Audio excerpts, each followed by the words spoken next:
Go, Chris. Tell us about life. Man, it has been a week. A little over a week.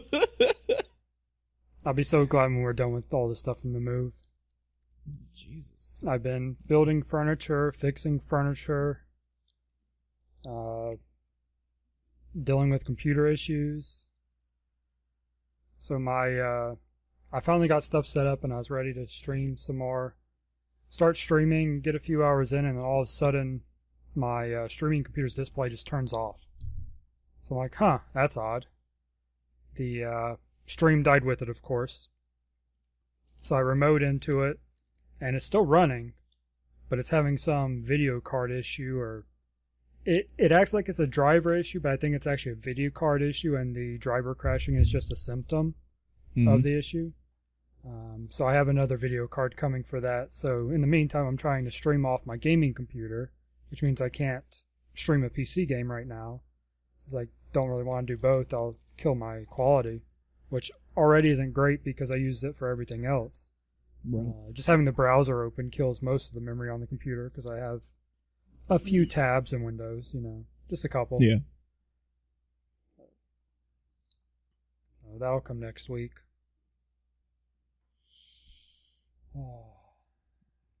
Let me ask, on a scale of 1 to 10, 1 being, probably not likely, most likely not going to happen, 10 being it's a most definite concrete set in stone, how do you think this is the last move you're ever going to have to do? No. I mean, we're in an apartment now, so we'll have to move wherever we go after this. Yeah. But as far as long distance move, it should be. At least for a really long time. Do you wanna go ahead and get your week off your chest? Sure. Go for it. Let me get my handy dandy notebook. Oh God! It's actually a lot shorter on notes than usual because of all the moving stuff I've been doing. Because I've kind of been alternating days. I'll have a day where I do pretty much nothing productive around the apartment, but I'll play games or something. And then I'll have a day where I'm productive and I don't play really any games. Right. So it's been not super active for me on the gaming side. I haven't watched any TV or movies, which I should have. It's okay, I forgive you. Yeah.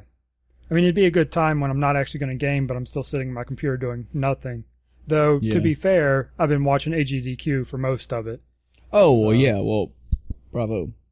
Yeah. So I haven't played it yet, but I just wanted to let you know that the PlayStation Store had a discount on Bloodborne plus all the DLC for $14. So I grabbed that. Oh, so worth it. It was worth it back when I bought it for $50. Yeah. So I figured you'd appreciate that, but very. Before I get into the main game I've been playing, I did try a game. I got invited to the beta called Next Up. PlayerUnknown's Battleground. Oh. No, that's out of early access now. That's a release game. It's a game now. I don't think anything's changed for the last year. It's been in early access. Anyway, I'm a real game. Man. Anyway, who is PlayerUnknown's Gepetto? Oh, it's got. You know what? That's who's the host of the Game of Year awards? Geoff Keighley. Yeah, Geoff Keighley is PlayerUnknown's Gepetto. Well, yeah, you're a real game now. Anyway, so I got invited to this beta for a game called Next Up Hero. I don't even know what to fully call the game's genre. It is a kind of top-down. What are Diablo type games called? What's that called? Over the head exploring games, adventure explorer. Okay, whatever. They have, you know what? I swear they have a specific genre. They do. I just can't remember what it is at the moment. But it's top down like that. But instead of being dungeon crawler. Okay. I guess it's technically a dungeon crawler, probably. But it's a top-down, you have multiple characters you can choose from at any time. I say at any time, but when you die and have to start a level. Because there's a level select, you choose which one you're going to play. So it's a bit different in that aspect. It's an actual level-based dungeon crawler, so to speak. So you pick your character, and they have different weapons, abilities. The one you start out with shoots, and the alternate attack is a kind of grenade launcher thing, which I didn't switch off that because I didn't want to go to a melee character, because I just had enough trouble as is shooting. It was a interesting little game. I'm not sure if I'll actually purchase it. I don't know what the price is on it. I'll also influence my decision. Yeah. But as a beta tester, even though I played it for like 30 minutes, I get 50% off. So that it might be worth picking up at that point. But it's not anything to write home about. It's not doing anything super new that I saw. There appears to be a story, but I don't think I got far enough to really get into it. And I don't know how much of it was even available during the beta. So it may have just been more of a mechanics-based beta test than anything. Yeah. So I might look into it more. I might not. Not a bad game, just not really what I'm looking to play right now. Yeah. I don't know, I'll think about it. Well, I mean, if it didn't wow you, it didn't wow you. Yeah. But the game I've been playing the most this past week and some odd days is Horizon Zero Dawn. Oh boy. So, tell me about it. Just for a baseline, I am 30% completed on the game. That's in the in-game tracker. So whatever that arbitrary number is. Yeah. I'm level 24, if that also makes any difference to kind of where I'm gauging how much I've done. One of the first things I noticed about the game was the load times are horrendous. But it's only when you're first loading the game and when you fast travel far away. When you're just going around the world, there's no load times. I mean, unless it has to load a cutscene or it transports you to another area. But just running around the world, you don't experience that load time, the load time issues. So it's a minor thing. Also, at the near the beginning, probably the first, 4 hours or so of the game, I noticed that the main character's facial animations seemed a little off. It didn't quite seem as... The emotions weren't matching up with the face. You know, the voice didn't match up with the face and whatnot and what was being said. Yeah. So it's not like the Mass Effect type thing where it's just out of sync or just straight up funny faces.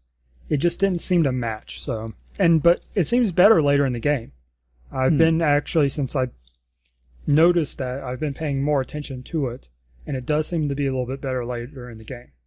Mm-hmm. Anyway, so as far as actual gameplay, it's interesting. It's not quite what I was expecting. I didn't realize it was going to be so much stealth, but I'm finding I like that for the most part. I just catch myself trying to treat it too much like Assassin's Creed. With the stealth and the climbing is really what kills me at times, because you have to look for these yellow spots or some other arbitrary difference that means you can climb there, but you can't climb an inch to the left or right of it. Yeah. So I think that I don't know. I see why they did it like that, because that limits you, what you can do and helps them shape the world better. But it's annoying at the same time, because there are all these places I want to get to the top of, and I can't because I can't climb it. And even when there's a marker on the map for some sort of collectible, I'll go there and I'm like, oh, it's up there. I can see it up there. Like right now, I'm going after what one of the viewpoints they're called I think they're viewpoints, something like that. And I don't know how to get to it. It's up on this big rock. I've walked all the way around it. And on the opposite side of it, there's kind of two big rocks next to each other, but there's a gap in between you can walk through. Mm-hmm. And it's way too far to jump. It's like 4 or 5 times the jumping length, the maximum jumping length. So definitely no way to jump across. But I've gone all the way around it. Can't find any climbing points. There's no ramp going up to it. There's a ramp on the other side, so I've confirmed visually that I can see the focal point or the viewpoint right there on top of the other rock. Can't get to it. So I'm going to go out on a limb here and say that Breath of the Wild will spoil you on height climbing. Yeah. I was actually concerned about that slightly whenever I started playing Black Flag because, Assassin's Creed is known for climbing. Yeah. But you don't really have that issue. They have a lot of mountainous regions, and I'm not trying to turn, I didn't mean to interrupt you. I'm going to come back to what you were saying, but this come to mind when I was playing Black Flag, and there's a lot of mountainous regions, yes, but it's like 90% of Black Flag is all in buildings, and there's no stamina meter, so as long as you can find a foothold and a handhold, you can go.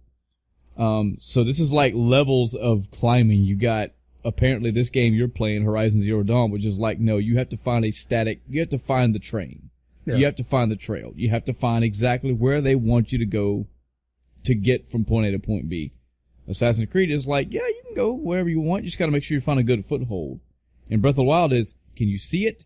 Climb it. The only thing holding you back is your stamina meter. Yeah. That's it. Doesn't matter where you're going. So. And in Assassin's Creed, with the latest one, that's not a problem anymore because they updated the climbing system to be what it should be. So you see this rock. They have to. Yeah. You see this rock, you can climb that rock. Sure, there are a couple little spots where, okay, it's not letting me go up, but that's more of a glitch, not you just can't climb here. It's, I just happen to be at that one height, like where your foot's almost touching the ground, but you're on the wall, but it won't let you go up, but your head's poking over the ledge. So it's like, I just want to step up on this ledge. So there are a couple issues like that in Assassin's Creed, but for the most part, you can see it, you can climb it now, which is really nice. That's just something I look forward to now in almost any game that I see that is, maybe not if it's open world. I mean, I don't expect to climb things in like if there's a Grand Theft Auto 6, I wouldn't expect like top grade climbing physics in it.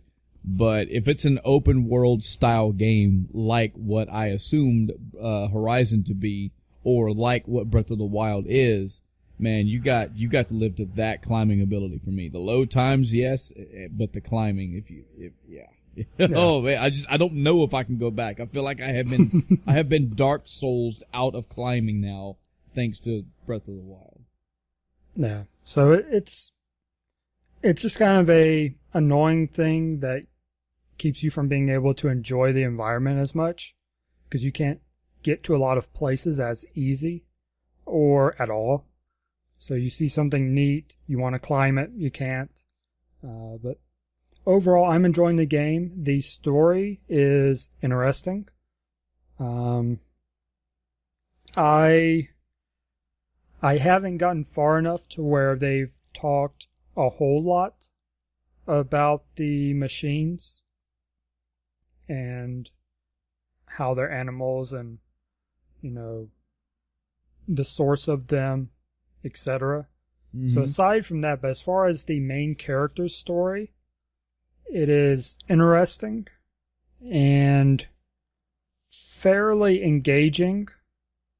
I'm trying to think. I don't know. Aside from some minor things, I don't really have anything negative overall to say. The upgrade system, I like. It gives you a flexibility to design the character to your play style. And pretty much there's nothing useless in the skill tree. Right. Some are more useful at different times than others, but I'm finding myself saving skill points just for when I run into a situation and go, man, I wish I had that skill. I can buy it. So I'll be able to, get through what I'm trying to get through, whether it's a boss or tougher machine, there's been a couple that have given me troubles, and like I didn't care about being able to heal better, but then I had a boss who kept killing me, and I actually ran out of ways to heal, and I've been running around with no medicine and no potions for a while. So I'm actually going to have to stop and take some time to grind out the materials, which I did that for the inventory upgrades. I got very annoyed quickly.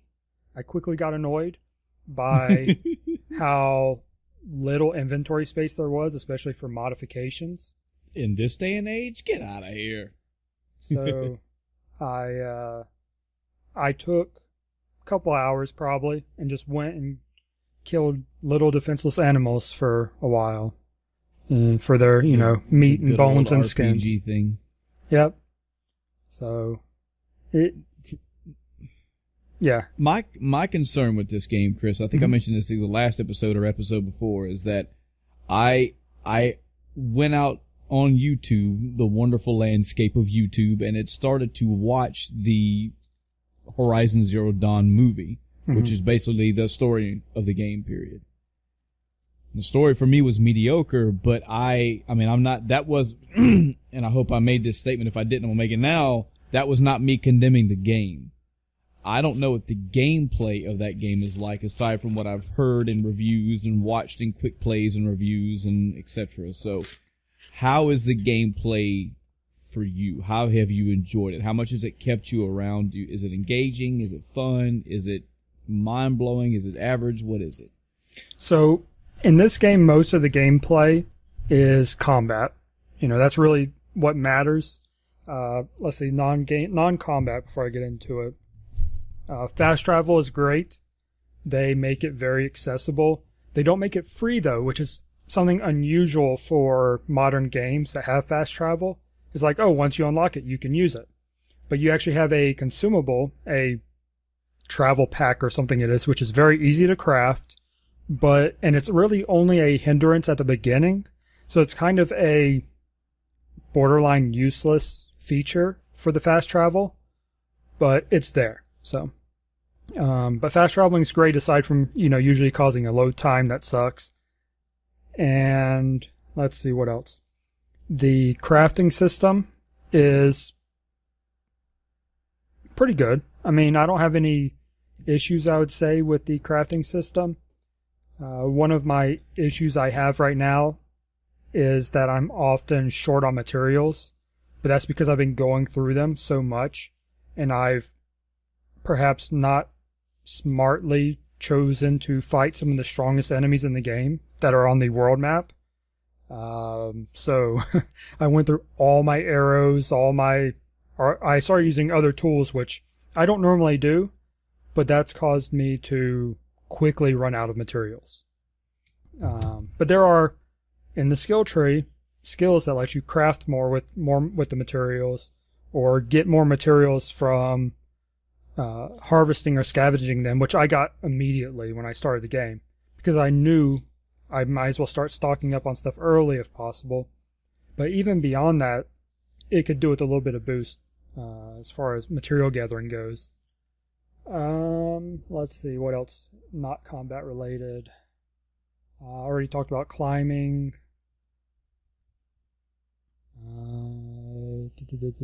Okay, I guess that's it for non-combat that I can think of at the moment. Combat, like I said, this game is a lot more stealth-based than I expected. Not that you really have to play that way a lot of times, but I chose to do a build where I prioritized stealth kills and stealth hits, so that I do more damage from the shadows, which is good early game, but I'm discovering that later on, you don't one-shot things anymore when you get stealth shots, even when they're fully powered up. Which I think I have every power up that now applies to stealth skills, so I just need straight up better weapons, which is that is another issue I have with the game. I think there should be more weapon upgrades. Yeah. There are some, And I'm probably, when I play again, I'm going to start working on a side quest type thing that gives you weapon upgrades to see how much better they are, if it's worth it. But and weapons have modifications you can put in them too. So you can up the damage by, say, 20%. I'm not sure what the cap is. I think the highest percentage I've seen was 26%. And that was not a purple rarity modification, because the modifications are green, blue, purple, I think. At least those are the ones I've seen. And the 25 or 26% that I saw was a blue. So I'm guessing purple would be even better. I'd hope so at that point. Right. So that does help, but that only applies to one type of weapon. And getting modifications is easy, but getting the one you want, not so much. Because there are lots of different options you can have for a modification. Like for the base bow, sure, you'll have damage, but you'll also have handling, which I believe just basically means how fast you can take another shot, how fast you reload. And then you have elemental damage, because you have elemental arrows you can fire, which are dependent on the weapon you're using. So like the first bow I upgraded to outside of the basic when you start with lets me fire arrows, which are nice.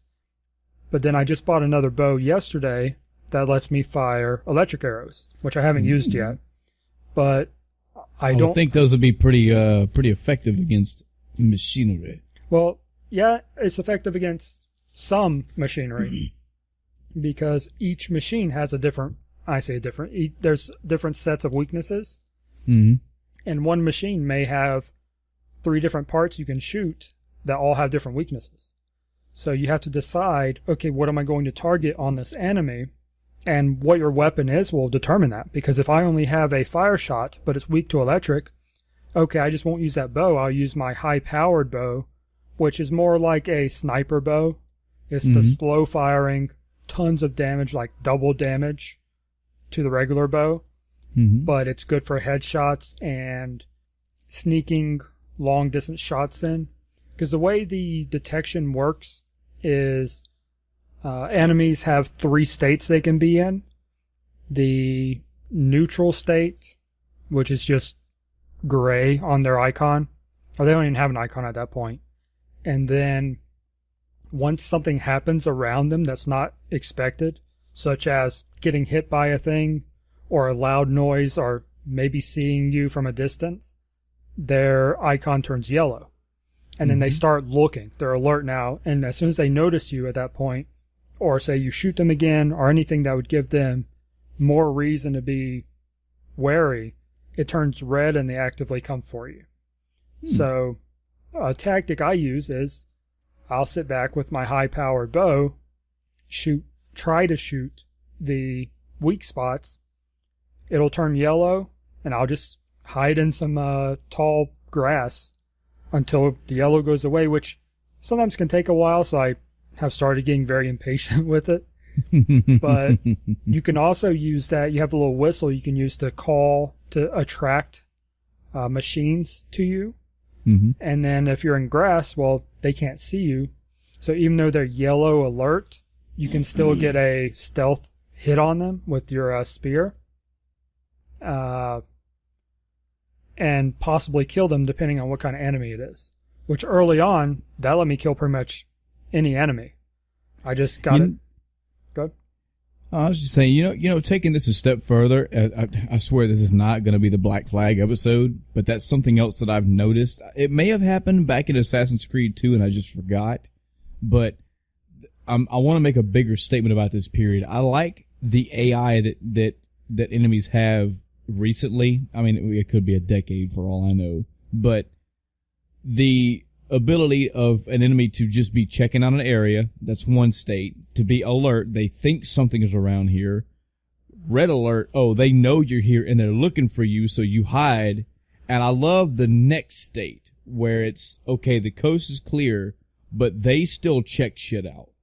Like in Black Flag, where you would run from enemies and you'd be like, oh, look, there's a bush. All I gotta do is juke around this corner and slide in that bush, I'm good. Yeah, you're good for a moment because they stop and they look around and you're incognito now. It went away, but they stick in the area for a minute and you see them looking around corners or walking to other areas where you might be and fanning out and making a perimeter and looking around and start jabbing their swords into bushes and into, haystacks. I like that. I like that it's not just, man, okay, the number one fucking enemy is here. Our enemy is here. Oh, where'd he go? I don't know. I just turned this corner and he's gone. Well, I guess that's it. He must have fucking vanished like a fucking fart in the wind. Let's just give up the fight. No. They get smarter now. I hear, I don't want to say which ones because I'm going to spoil it, but somebody kind of sort of spoiled it for me, is that there are enemies in Horizon Zero Dawn that will do that. Like if you get certain enemies to a certain state, they fucking hunt your ass after they lose you. Like they do some crazy shit to try to find you. Yes. I like that. It can add tedium to it. I get that. It can make the fight, the one-on-one encounter more tedious. I get that, but I also respect that. I think that's cool. It adds a little bit more common sense to it. It adds a little bit more believability to a match when something especially like an animal. That's not even a human. There's no fucking compassion there. If it knows you're there, it's gonna come for you. Yeah, and there are I've encountered those mechanics in Horizon Zero Dawn, and there are enemies that can even detect you when you are stealthed. So if you're in grass, they'll send out some of them have a visible radar thing they send out that you can see, but others just have a radar that when they get close, they know you're there. Right. So it's not possible, and you can actually shoot that part off, which is cool. One of the things I really, really like about the system in the game is that you can shoot off parts of the machine to completely change the way it acts. Nice. Especially on the stronger enemies, the one I was talking about I shouldn't be fighting.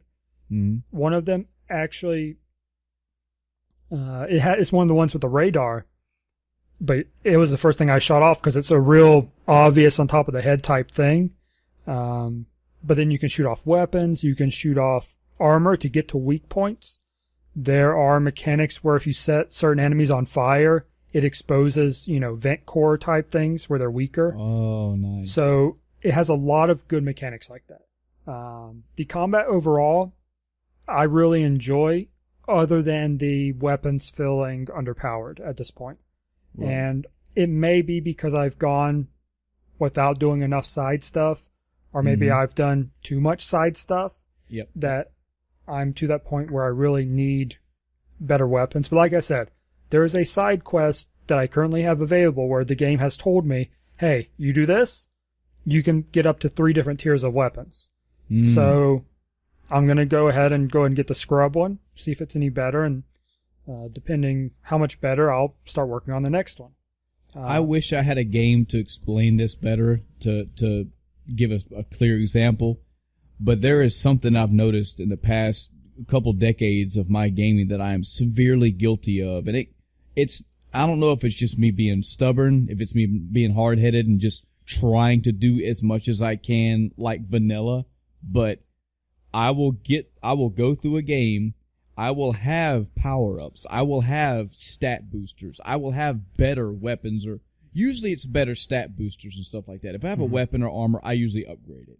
But there'll be times where I have clear things that I can do. There's like games that have like experience bars or experience points, and you could just use those. I'll just hoard them and never fucking use them. Until I get to that one fucking boss fight or that one thing and I'm tearing my bald fucking hair out trying to figure out what the fuck to do. And then I go through and look, I guess I should just go ahead and pour these stats where they belong. And then I go in the fight and it's like fucking nothing. Yeah. And then I start thinking, man, so the last 4 or 5 bosses I fought that have been extremely hard, I could have just used what the fuck I have. I always do that. Yeah. I was bad about doing that in Nier Automata as well. I was stacking up all these fucking power-ups and all the. I didn't even really. There's a a pod. Your pods have a chip. The chip system's what it is. Mm-hmm. I had a fuck ton of these chips. You add chips to add like modifications, and I wasn't using a single one of them. And then once I actually utilized them, and then there's like 3 different like loadouts you can make. Oh, I was a fucking beast. I was like, what do you know? If I had just used the tools there, and it's never because I don't even know how to say it, man. I'm not refusing to use it. It's more like I don't feel like I need it. And then when I do, it's like, actually, you needed this about five levels back. So yeah, it's in Horizon Zero Dawn. I mentioned the modifications. One thing is, unless you have a skill unlocked, you don't get them back. So if you want to put another one in your weapon, you just delete the old one, which is kind of annoying, and that makes me not want to use them because, well, what if I upgrade my bow? But I used the 26% upgrade.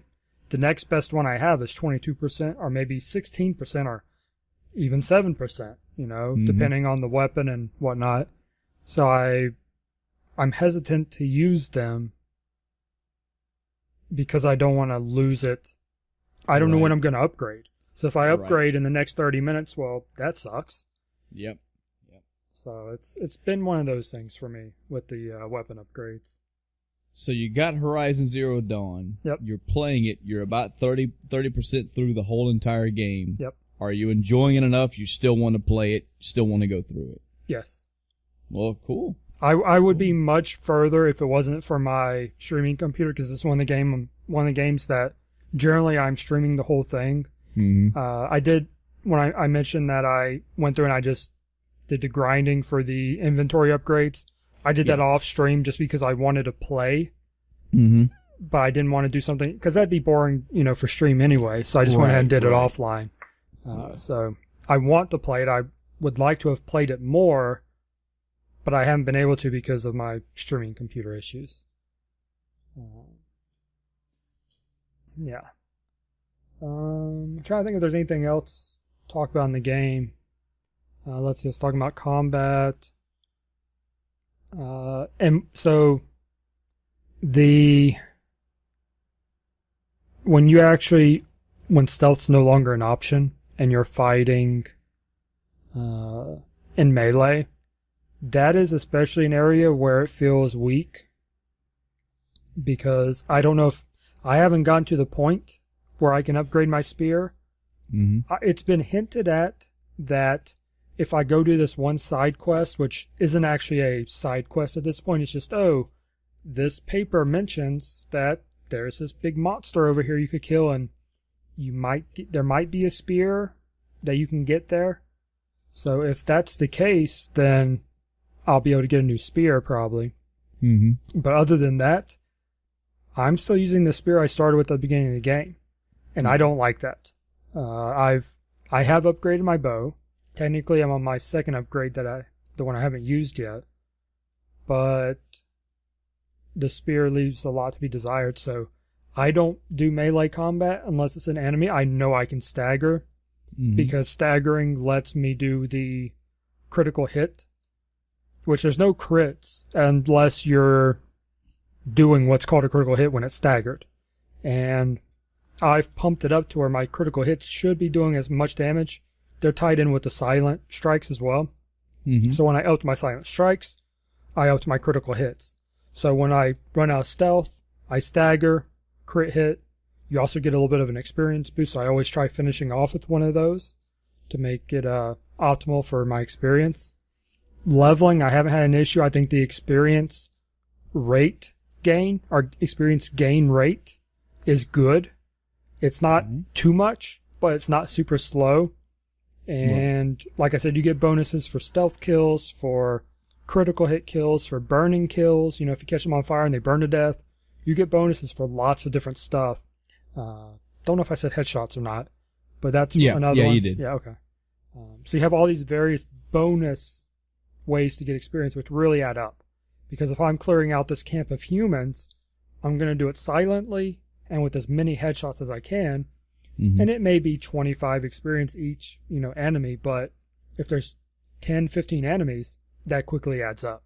Yeah. So the experience hasn't felt like a grind other than impatience, which I'll clearly admit that I'm like, all right, I just need 2 more skill points. I can max out this part of the build. Let's do it. And it's like, oh, this is taking forever. Really, it's not. It's like, 30 minutes later, I'm done. So, yeah. Overall, like I said, super satisfied with the game. It's not perfect by any means. I don't know that at this point, and I haven't finished the game, so this may change. At this point in my play, I wouldn't put it in a Game of the Year category.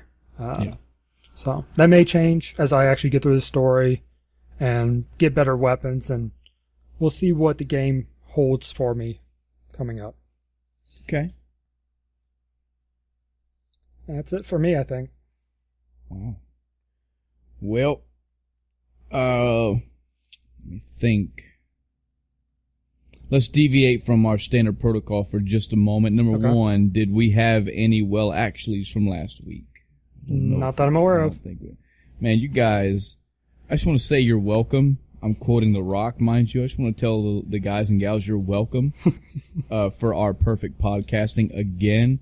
Guys, we strive here at the End of Timecast to deliver a quality product to you, and we're so happy to know that perfection is what we're giving you. So you're very welcome. I can hear you saying it right now, and we're just, you're very welcome. I need to get better at note taking, Chris, because I know there were a couple of points of it's been about 9 days since our last episode, and I know there's some things about news-wise I wanted to go over.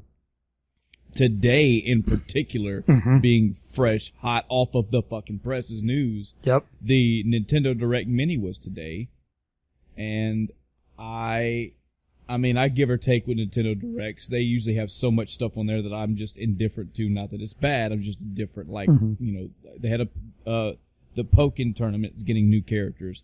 I don't play Pokken. I think it's cool, but I have no interest in that. Me neither. There's, I think Mario Odyssey is getting some DLC, free DLC. Very cool. That's cool. Know that. Just some spotty things here and there. The most interesting thing, what gave me more hope than it should, because I immediately had a thought and immediately got shot down because I know better. Dark Souls Remastered, coming to the Nintendo Switch. Jubilation, happiness, good, awesome. I love that Nintendo is slowly gaining this shit into their repertoire that Nintendo has not had there for a long time. I mean, having Call of Duty on the fucking Wii back in the day was like, oh man, they're pushing the envelope, Yeah. But we've seen Skyrim come to the Switch. Okay. Skyrim's got some dark tones to it. Now we're seeing Dark Souls. The fucking title, Dark Souls. It has dark themes to it, okay? So hopefully Nintendo is branching they're opening their fucking arms to some darker, dare I say, more adult-themed games. The stupidity in me went, fuck yes, Bloodborne? Of course not. Bloodborne is Sony property. That's not going to happen. Now, maybe down the road, some merger, some deal could be worked out, but to tell you the truth, I am not concerned about Bloodborne coming to the PC. To Switch. I'm concerned about it coming to the PC. That's what I need. Along with a Demon's Souls 2 and a Bloodborne 2 sequel. But either way, for now, we're getting Dark Souls remastered, which is good. I'll take it. There are a few more hits and notes on it here and there. Nintendo Directs are very, like I said, they're hit and miss for me. That's usually just like it's a Splatoon update. I don't play Splatoon. I have no interest in it. But it was nice. As you said, ADGQ is going on. Is it finished yet, or is it finished? It finishes Saturday, I believe. It finishes Saturday. Yep, started Sunday, finishes Saturday. This is the first year of all the years that I've been watching GDQs and ADGQs that I have not watched a single run yet. I am saving it for the end, and I'm going to binge them all at one time. So I can't wait. Everything's been a surprise for me now. I've had a few like gifts spoiled here and there, and I've seen a few awesome, very well, some nice photography pictures of like the guys and gals just playing the games. But even almost the schedule itself, I think I grazed through the schedule at one point about 2 weeks before it started, and I dropped it. I was like, no, I want to be surprised this year. Because last year, I forget what titles that were specifically missing, but when I didn't see titles for GDQ last year, specific ones, I was like, oh man, this isn't here and this isn't here. So we'll see. I can't wait. It's either way. It's ADGQ. I'm sure they're having fun. I'm sure they're speed running. I'm sure they're having great times, and I'm pretty sure they're raising a lot of money. So cool beans to definitely happy when GDQ and ADGQ comes around.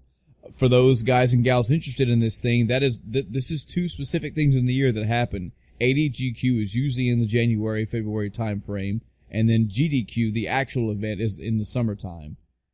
These are not the only two speedrunning events also. There are other ones you can check out. There's an RPG one, I forget the name.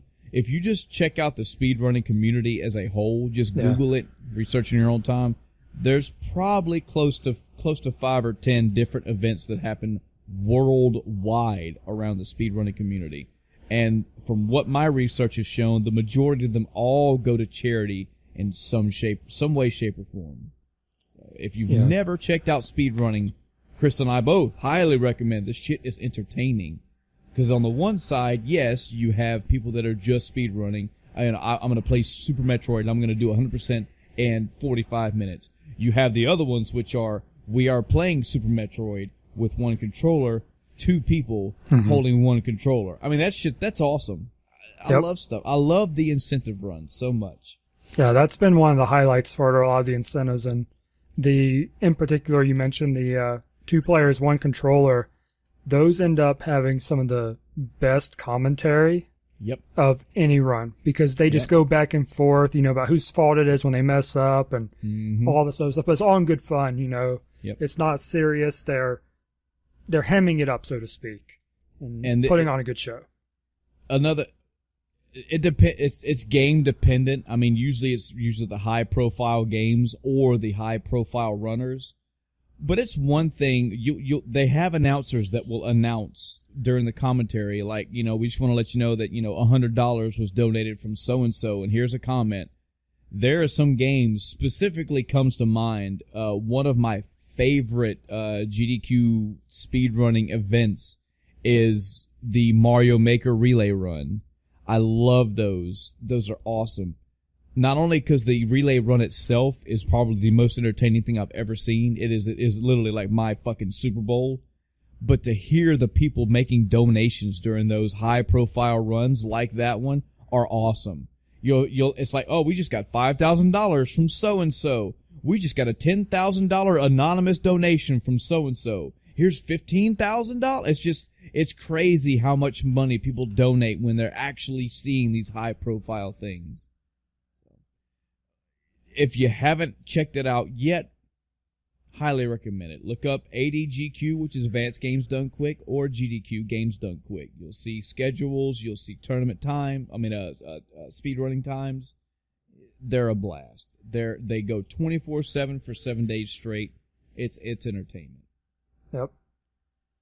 I'm sure there was a couple other pieces of news, but I have forgotten them. I'll take that fault on myself. If I can remember them. I'll mention them. Unless you had something. There was one thing that I had, but I don't know if I have a window open for it still. I'm checking. While you're doing that, something did come to mind. You know what? I'm going to have to look it up as well. I hope I have this right. AMD and Intel together are creating, they're making, I believe it's chips. It's either I'm pretty sure it's processor chips. So Intel and AMD together, the two of the rival processor companies have came together, and they are together going to make a processing chip. So that's pretty cool. Interested in that. But that's not what it was. I mean, again, it's been 9 days, and I'm sure there was something. I mean, I've been through about 4 podcasts worth of news. There's lots of things that have caught my ear, but oh well. I have lost my notes, so it is what it is. Let me see. I guess I can roll right into my week. And don't fret, Chris, if you happen to find whatever it is, just tell me to shut the fuck up and spring back up. My week has been fairly busy. Personal side, gaming side to a degree. I finally got, for those that followed my escapades from last episode, after my horrible truck accident where my truck was totaled, I did finally get, my insurance company finally got in contact with me, gave me a estimate of repair. They said it's totaled. I said, no shit. They gave me a quote for the vehicle, and I've sent the proper paperwork off recently, and I'm waiting for my check to come in. That being said, I did go out and shop for a vehicle. I do have a little bit of fun when I'm shopping for vehicles, especially nowadays when I specifically know what I'm looking for. Love it or hate it, I don't care. It's my opinion. I love foreign vehicles as opposed to domestics. Specifically Toyotas, because they can drive for 700,000 miles, and they're great vehicles. So I went specifically looking for Toyotas. I was in the mood to get a truck because that's what I had, but the more I thought about it, and driving a rental car around as well, and my wife had me a Corolla as well, I was slowly talking myself into getting a car. I had found some trucks, both my year and comparable years, that had more options, etc. And long and short of it, I stuck with Corollas. I felt like getting another one. I wanted to get a newer model because I wanted to have better options, better comfort, etc., etc., plus lower miles for longevity. The vehicle that I got is a 2016 Corolla Sport Plus, which is basically a sportier version, or it is basically a luxury edition, but it's got a sports package, so it has a teeny tiny more get up and go. The interior is different. It has a sport style look to it, and I like it. The coolest thing that I just found, this is why it pays to read your instruction manual or your owner's manual. I love listening to music in my vehicle. Ever since I had my 1987 Jeep Cherokee, I had a CD player in that Cherokee. That CD player was, now mind you, this was like 2 decades ago, close to it anyway. It had the ability to play MP3s from a CD. That was it for me, because I could take, 40, 50, 60 something songs, put it on a CD, slap it in the CD player, never have to change stations, never have to change music, put the bitch on random, let it go. That's been my life ever since then. I love having the MP, which I know that's not the most, a FLAC is better quality, and et cetera, but I've always fought and gone through lengths in my life to try to get ways to play MP3s, as many as I can possibly fit. Like, I like having a 64 gigabyte storage space and putting whatever thousands of songs and putting on random. I've had an MP3 player, like an actual little physical, the size, it fits in the palm of your hand MP3 player for a long time. Different models, different types. I had a Sony for a long time. I had a Cruise for a long time, or not a Cruise, a Sansa Clip for a long time, etc., etc. And that comes with, having, you want to get a car charger, you want the cord that goes to it, you want to have, the vehicle has to have an aux port, or you have to, put one up. My Tacoma did not have an aux port. I had to buy a mod to have a port put on it. This is a backwards way of doing it. I get it, but this was also like 7 years ago. This car has an aux port and a USB port together. Not only can you hook an iPod up to that, you can hook a memory card, a memory stick, straight into your USB port and play whatever the fuck you want through your car stereo. Yeah. Our new vehicle has that. Yeah. My needs are done. I have no other needs now. I bought, just because of the way the format is done, I bought 2 memory sticks with enough space for everything. I got one for music and one for podcasts. If it's in the music, I literally stick the fucking music one in, pick a track and play it, hit random, and never touch my stereo ever again. If I'm picking a podcast, I stick it in, find the podcast I want, and play it. I'm done. I love this. This was probably the best reason to buy this fucking car. But the gas mileage is great. It fits my needs. I really honestly have no necessity for a truck anymore. If I need to haul something around in a truck, I have several options around me, both friends and other means. So, that's fine. Truck's all once I get the actual money deposited into my account, that'll be it. And at the long and short of it, this whole wreck turned out to be fortunately, blessedly so, just turned out to be just a big nuisance. That was it. So that's all done.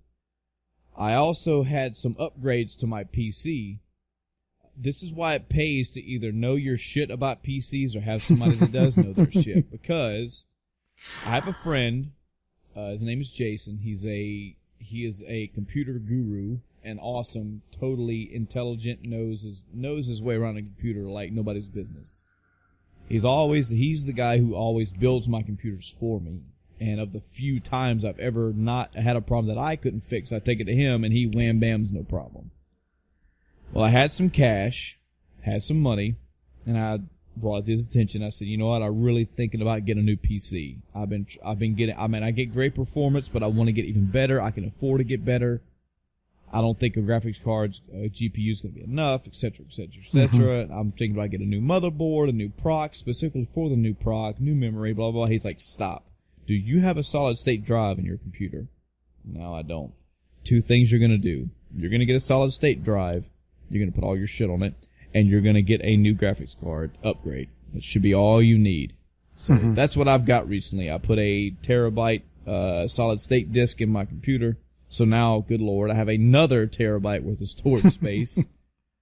And I have a GTX 1060 card because I do not need a 1080 for any reason whatsoever. And a 1070 apparently is only slightly better than a 1060. Either way, a couple new parts on my computer. The reason why I'm even really bringing this up is because I am in the process of, again, transferring all of my games from Steam my Steam games from one hard drive to another. Yeah. Oh my God. I have never had to go through the bullshit of deleting games from my computer until Steam. There is for you guys and gals interested, I meant to share this. I don't know if I actually did or not. I'll try to look at it now. I'll pull this up. You can go to a website. You should be able to Google it. I believe it's called Steam Gauge.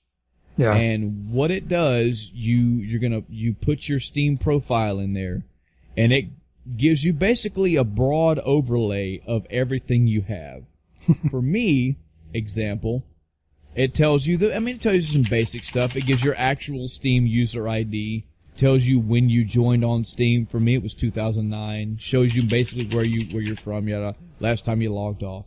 But here's the big thing. This is the one I wanted to see because this helped out with me. And I'm going to get more into this in a second. It's been a fucking pain in my ass, but I think I've got it down. And I quote, over the last 8 years, you've spent 1,542 hours and 8 seconds playing the entire library, which includes 79 items, 79 games, and is valued at $1,800, $28.86, and requires 754 gigabytes of storage space. Now, that is the key. That's what I needed. Because I'm at that stage now where I want to have all of my Steam games on my computer, whether the fuck I'm playing them or not. Interesting. That way, at any given time, I can just play whatever, whenever, and not have to download. 2 reasons. One, I want the accessibility, period. I've got the storage space. I need to have access. 2, Chris, if you try to re-download a fucking game from Steam, holy shit. Doom, which is, I don't know, something like 70-something gigs, that's like 2.5 days straight worth of downloading. it's fucking insane how slow Steam downloads things. If I have a game on my computer, if I have the game accessible, like a disc or something, if I uninstall a game, I just have to reinstall it from the disc, no problem. Mm-hmm. If you delete a game from Steam and you delete all the local content, you have to re-download the game. Right. All the way. So you can't just like, oh, I want to play Metal Gear Solid 5, The Phantom Pain today, just because. Well, good luck, because that is a large gigabyte game, and you're gonna be waiting a while.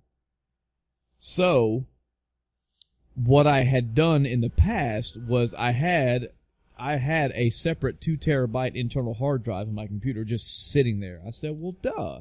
I'll just take my entire library and move it to that drive and get it to work. Well, that requires, copying and pasting files.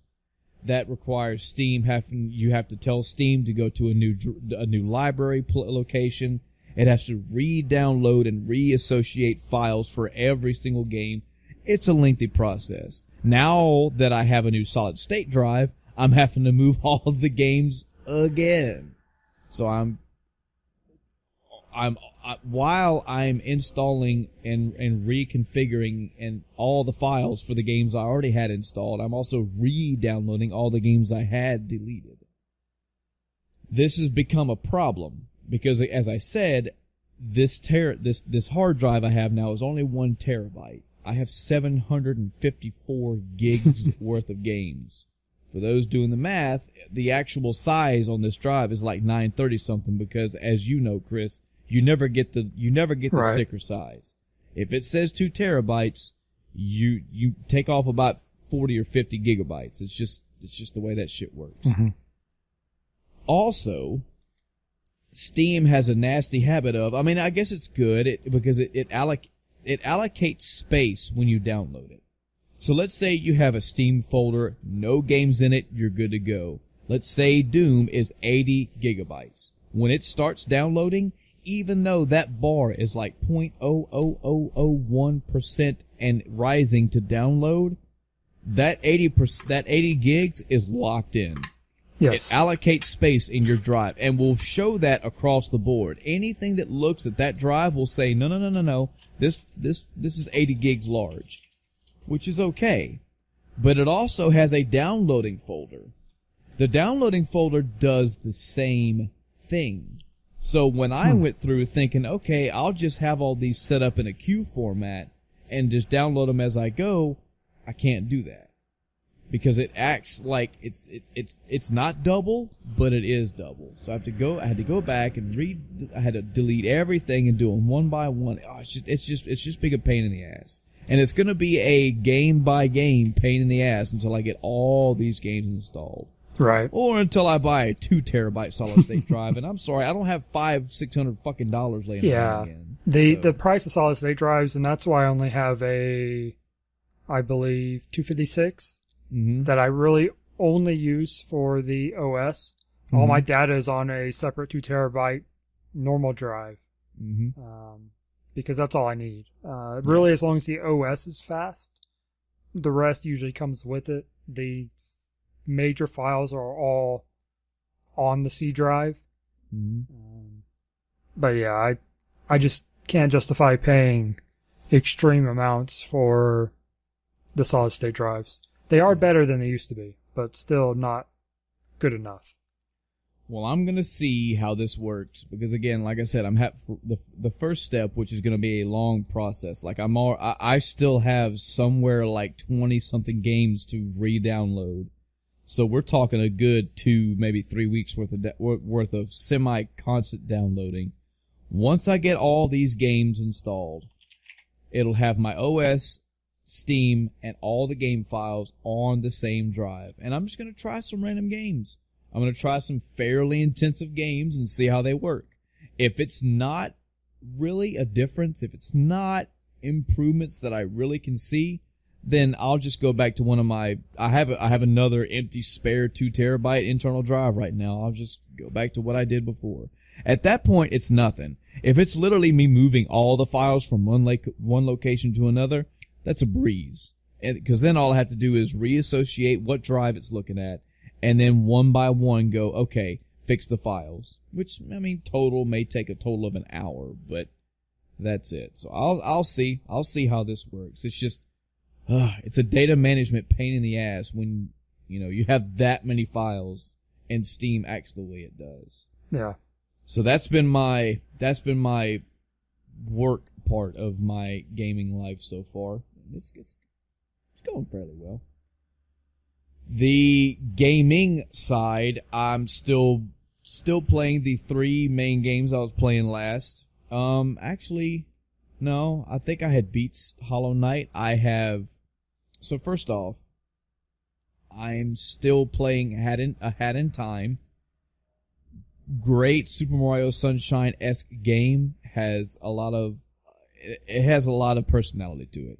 It's good for platforming. It's good for collecting items. Has a lot of challenging areas to it, though some of it's fairly easy. I can already tell, given the percentage of the game that I am into, this is a short game. That's fine. It doesn't have to be overly long. I'll enjoy it. I'll play my fill of it.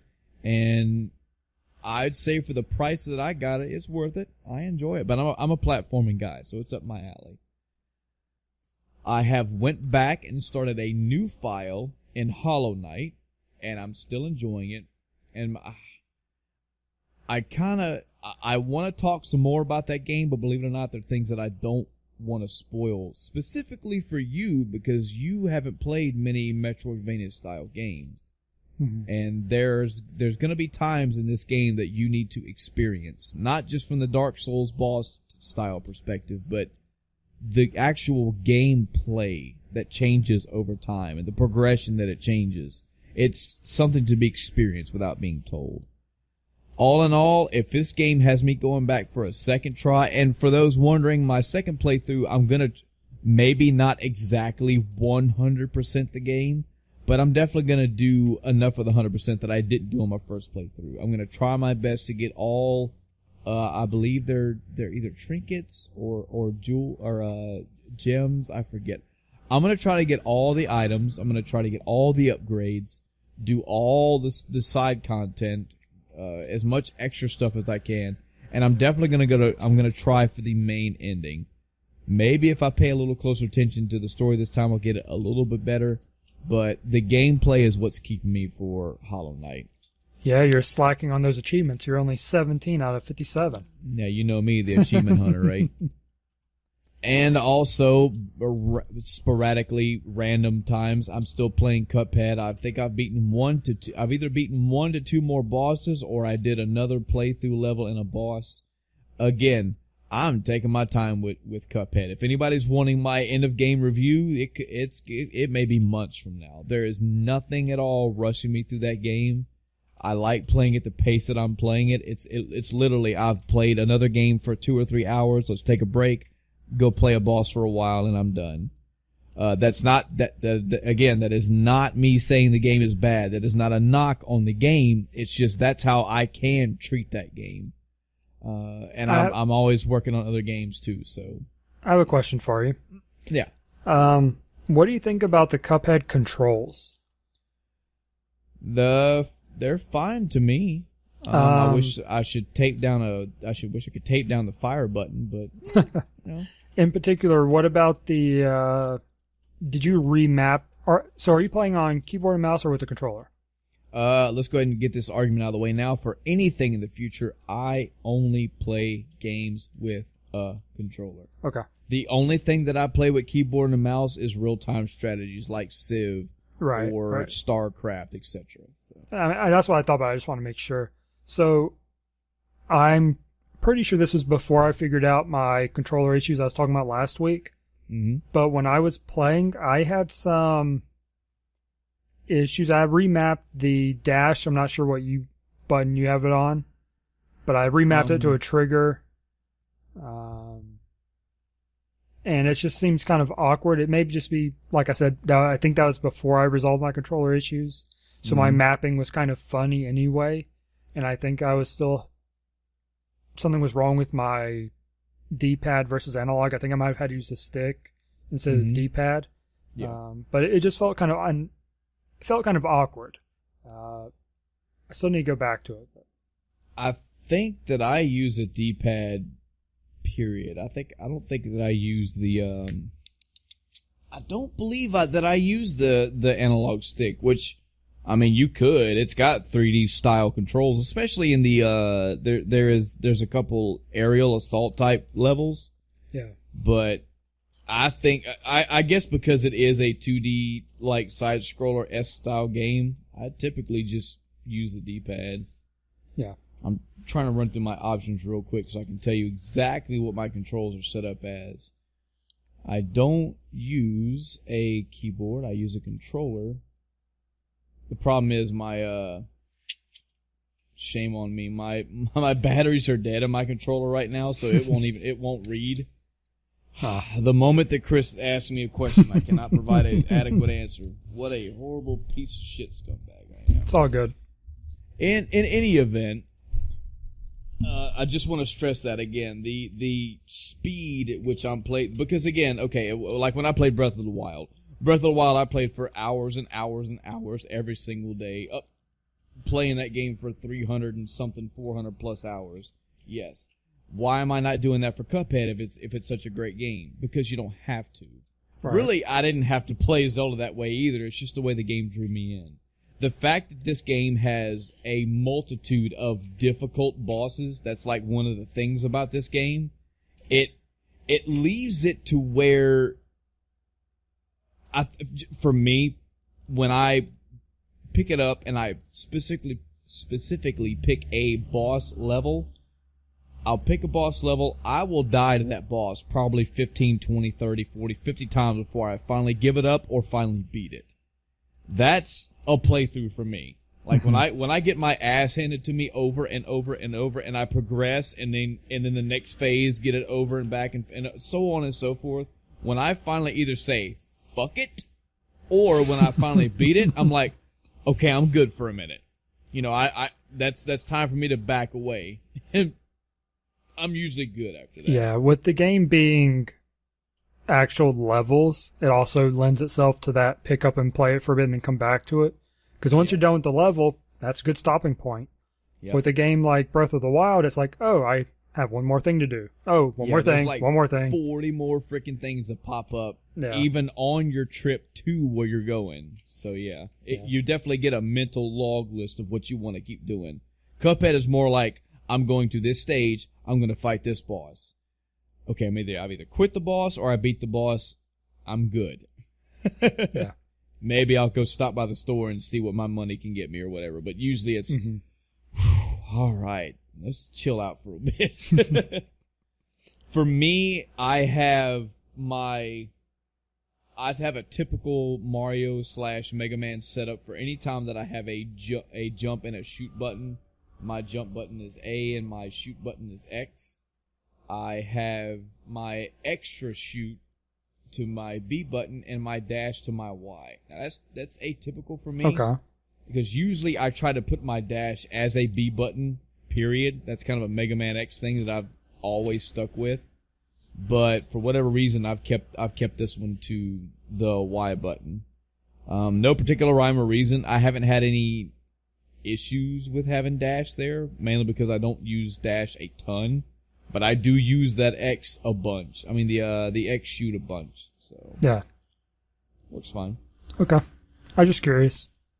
But those are the three that I'm playing. I'm trying to think of what I'm planning to play next. I really don't have any plans on what I'm going to work on next. I could scroll through my Steam list. Yeah. I can't. So, how many games did you say you had on Steam? Like 12. I have 79, and that's... How many have you played? Does that Steam gauge tell you? It does not. Now, it does go through... Let me see. It does actually have, like, hours played. Mm-hmm. So, actually, I can tell you if you let me count for a second. 1, 2, 3, 4, 5, 6, 7, 8, 9, 10, 11, 12, 13, 14, 15. We're looking at right around 20, 25... ish games that now mind you, some of these were rebuys, some of these were collector packs that had multiple games in one, but somewhere in the neighborhood of 25 or 20, 25, 30 games I have not played. So, my Steam library, and I couldn't get Steam Gauge to work. It's giving me some kind of error, but I've used a different site called SteamDB, steamdb.info, and it will do a similar breakdown. And according to it, I have 321 Steam games, and I have played 66 of them. Oh, well, Chris, you have your homework cut out for you. Yeah, I actually was thinking about picking a day of the week and setting up a randomizer and just letting it pick a game for me that I have 0 playtime in, or less than 30 minutes, because, sometimes you get that 1 minute or so that it'll give you, and just picking a random game and playing it for at least an hour, just to try it and see if there's a thing. I do have some that are rebuys, like you said, some that are parts of sets. Like I bought one of the Sega packs, so some of those are broken out into their own games. So I have like Sonic Adventure and Sonic Adventure 2, which are good games, but I don't know that I'll play them on PC. I don't know how it would feel playing them on PC, because I have them on Dreamcast. I could play them right now. So I don't know if I would do that on PC, because I wouldn't be using a Dreamcast controller. I don't know how the stuff that used the little memory card thing with the screen on the Dreamcast controller. I don't know how those aspects work on PC. Yeah, so the VMU thing. Yeah, so I'm not sure if I would actually want to do that, but I do plan on going through more of my Steam library. Yeah, and also I forgot I lied. I'm not playing 3. I'm really playing 4, because I'm also knocking out levels here and there in Sonic Mania. So, and I still have Valkyria Chronicles to go back and completely finish. I still have fucking a robot named Fight's gonna be my fucking downfall. But yeah, I really don't know what I'll work on next. What big trudging title? I mean, there may not be one here. I may buy something new. We'll see as time goes on. Maybe Chris can or will make recommendations. I have some on here that I want to try to get through. Like I did buy the Devil May Cry 3 Special Edition. Devil May Cry 3 is my favorite fucking Devil May Cry. I love it. It has a weapon that is a fucking guitar that turns into a scythe. Fuck you. That's awesome. And he plays it like it's a guitar. He moves between having slash moves into jamming out a riff. It's if you have not watched just go watch an exhibition of the forget what it's called now. Somebody right now is screaming the name. It starts with a V. But that is probably the coolest weapon I've ever had in any video game. That's my top pick for a video game weapon. But I have that game, and I may get around to it. The thing is, I beat that game back in the day. I never beat it on Dante Must Die, which is one hit kill. Yeah. But it's a fun game. Maybe I'll get back into it. I was playing Vanquish. I'd like to go ahead and try to finish that up too. I have Middle-earth Shadow of Mordor. I know that's an older title, but I kind of wanted to play that and see what all the hype was about it. I have games at my disposal. It's just I can feel that once I knock out all these games, and Steam Assault and Sanctuary, so I got to finish that. But I feel like once I start knocking these games out, I'm going to run into that turmoil where I have to go hunting. I have to find a game that draws me in. I don't have a Switch. If I did, I'm pretty sure Mario Odyssey would lock me down for a good while. Yeah. We shall see. Either way, I'm having fun right now with what I'm playing. No complaints. Maybe I'll get some more games. We shall see. Yeah, most of my queue for the next while is going to be PS4, because I've been buying PS4 games, on sale and whatnot for a little bit now. So I have upwards of 8 games, I think, to play. I believe Shadow of Mordor is one of them. I have a set of something. I can't remember what it is now. And I don't have my games unpacked yet. So I haven't had a chance to bring them out and actually plan what I'm going to play since I'm working on Horizon Zero Dawn. Thanks for reminding me. Two things. One, the scythe weapon is the Navon. So you should look that up. Navon Exhibition. It just shows you what. Great weapon. Second, there was the day when I didn't have my PC when Jason was putting the parts in. I had. By the way, I can install a hard drive. He wasn't doing that for me. He has the mirroring software that I don't have. I didn't feel like buying it, so he just mirrored it for me. Gotcha. Anyway, I didn't have my PC available, didn't have my Steam available to play any games, so I broke out my PS4. I say break out. I just started playing on it, and I have The Last of Us Remastered. Okay. And I started playing that, and I like it. It's not the greatest thing since sliced bread, because I'm only saying that because I'm only so far into it. Mm-hmm. That opening story, that opening cinematic, oh my god. Yep. Oh man, no. The way I had that spoiled. I mean, this game's like 70 years old, so I had it. I had what happened spoiled for me. I didn't have it spoiled for me how it happened. Yeah. Oh, it's heartbreaking. Oh man. And then it immediately rolls into the game. Immediately flash forward in the future. Who knows what the fuck has happened? You're in the game, some shit's going down. Yep. So, I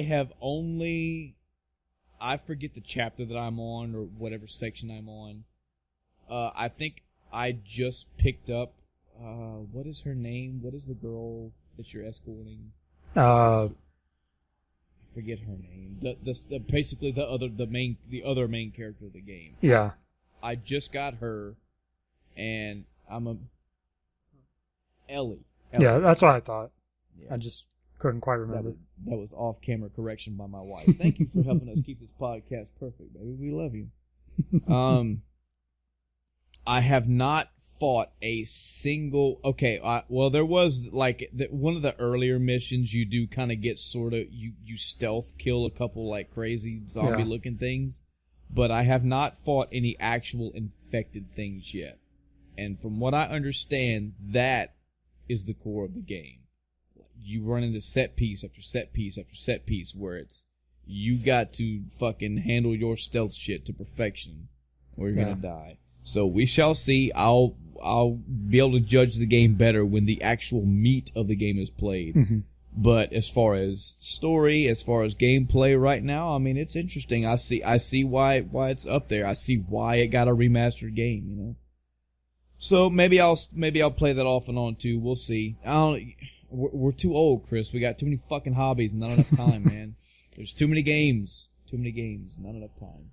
I would recommend giving that one some more of your time, so you can get into the meat of it and actually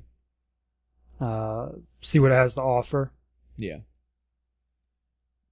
Hopefully it'll be great. I foresee it being good. I get what this part is. This is just me fighting humans, and it's me getting some of the stealth movement down and getting a good feel for the controls, and then the shit's gonna start happening. So I can't wait. It should be good. I think. Oh, and my Redbubble package came in, so that's good. Now I have all my. Did I tell the story last episode about Redbubble? You didn't tell, but you did post it. Oh, okay. Well, fuck me. Man. The End of Time cast wants to give a special shout out to Redbubble. We're not being paid for this at all, but by God, they deserve it. So, for anybody that didn't see the Facebook post, because remember, Chris, this could be 4 years from now. Somebody could, they're not going to see a fucking 4-year-old Facebook post. So here's the story, real quick. I spent somewhere in the neighborhood of $180, $200, whatever, I forget how much.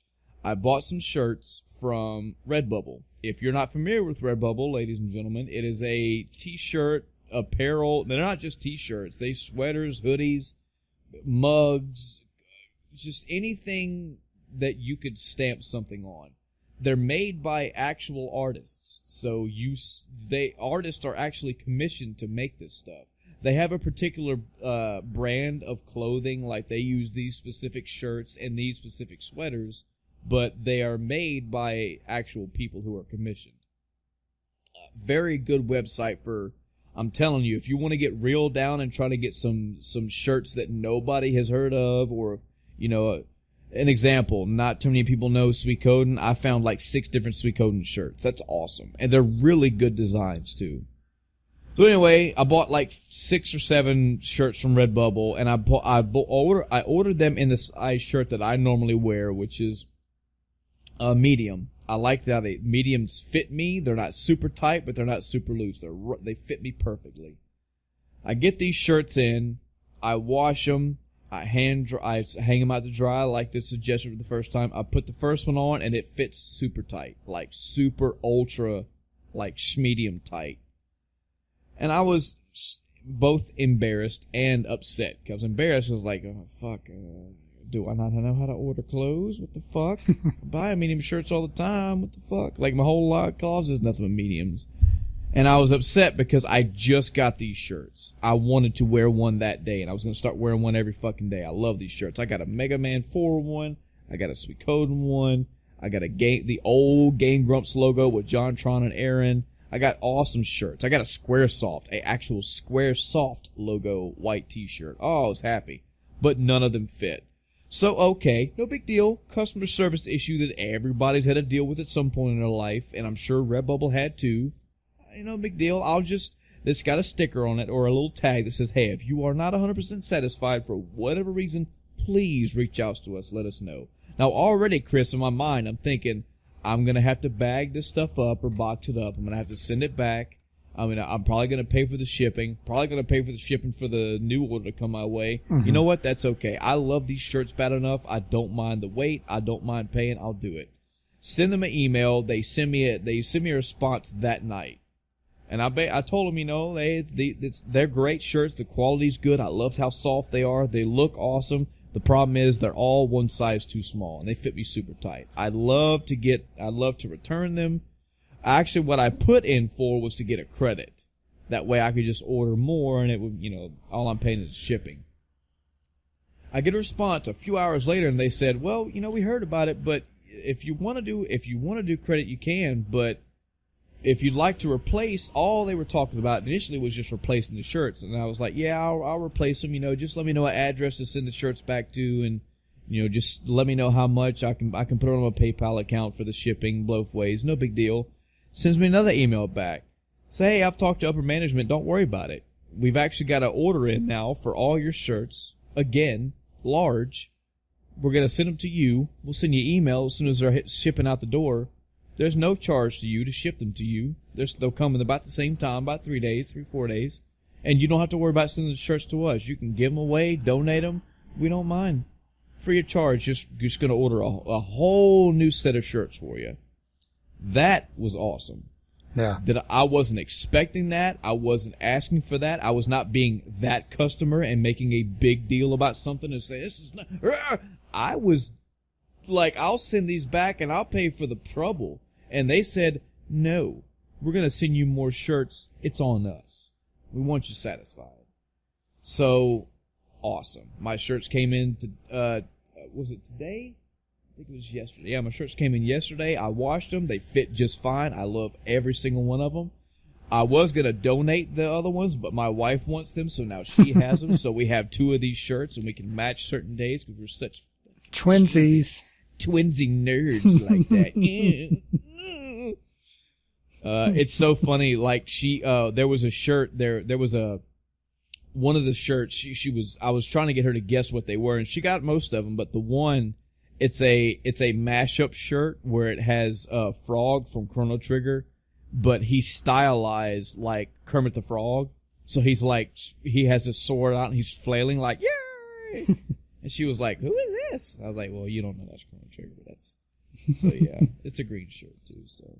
Yeah, we got a purple Ultra shirt from Final Fantasy series, so she loves that one to death, because she plays Final Fantasy 14 as well, and she knows who Ultros is, so... Mm-hmm. In any event, Redbubble, awesome. Went above and beyond, was not expecting it, did not ask for all that treatment. Again, just so people are clear on this, I only spent the initial price for these shirts. They made an entire separate order, which is 140. I want to say total was like around $140, $150 worth of clothes for free, and shipped it to me for free, and let me know like, hey, your order's been made. Your order's on its way. Enjoy. So, bravo. That should cap it up for my week.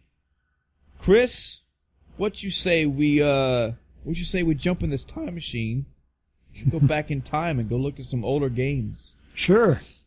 Let's take a trip back to. Oh man, it's 19. What are we in? 1980. 1989. Holy crap! All right, Chris. So it's 1989. I'm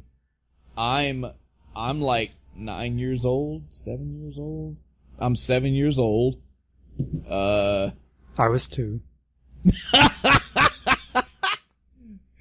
Oh man.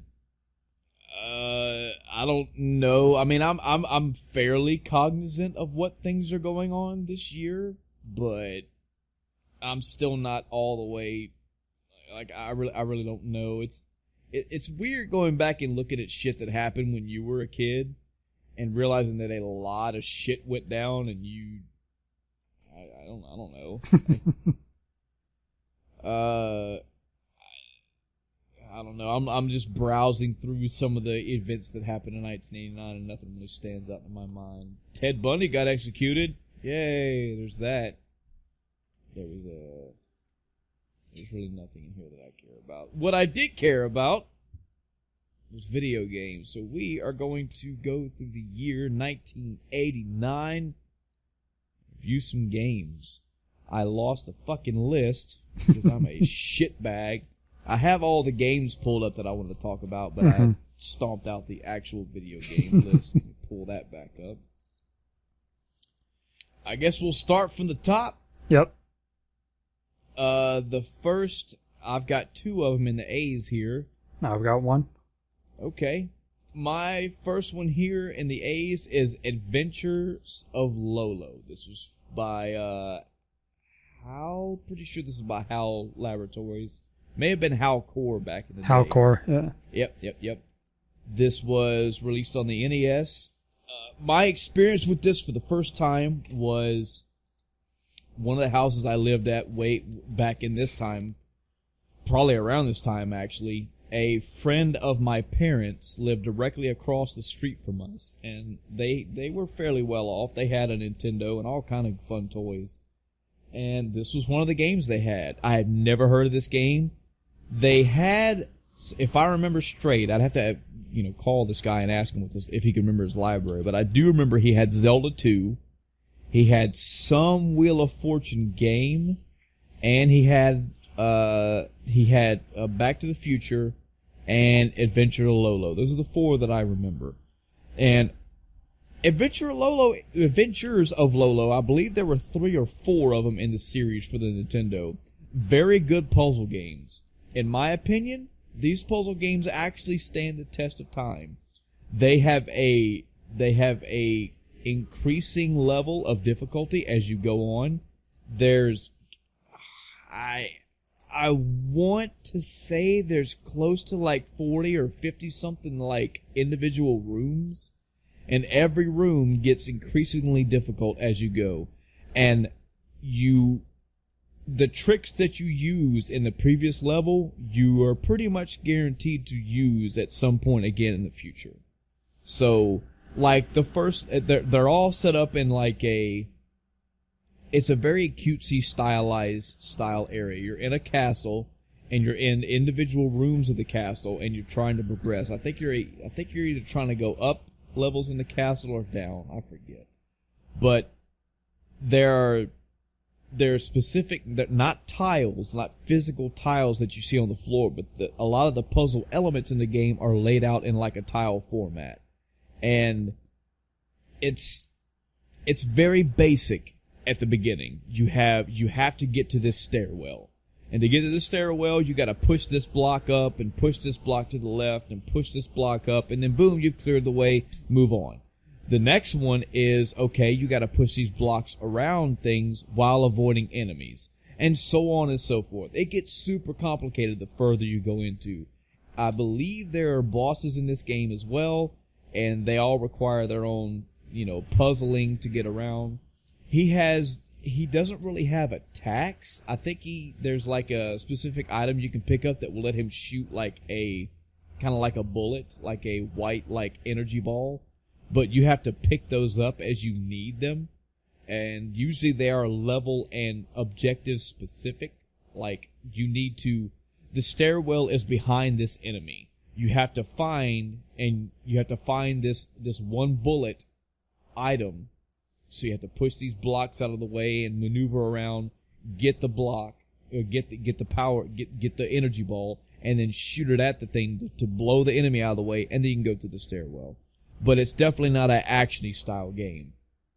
There are obstacles that move. There's spikes that are stationary. There's spikes that move around. There's enemies that just run around the room. There are enemies that run around at high speeds.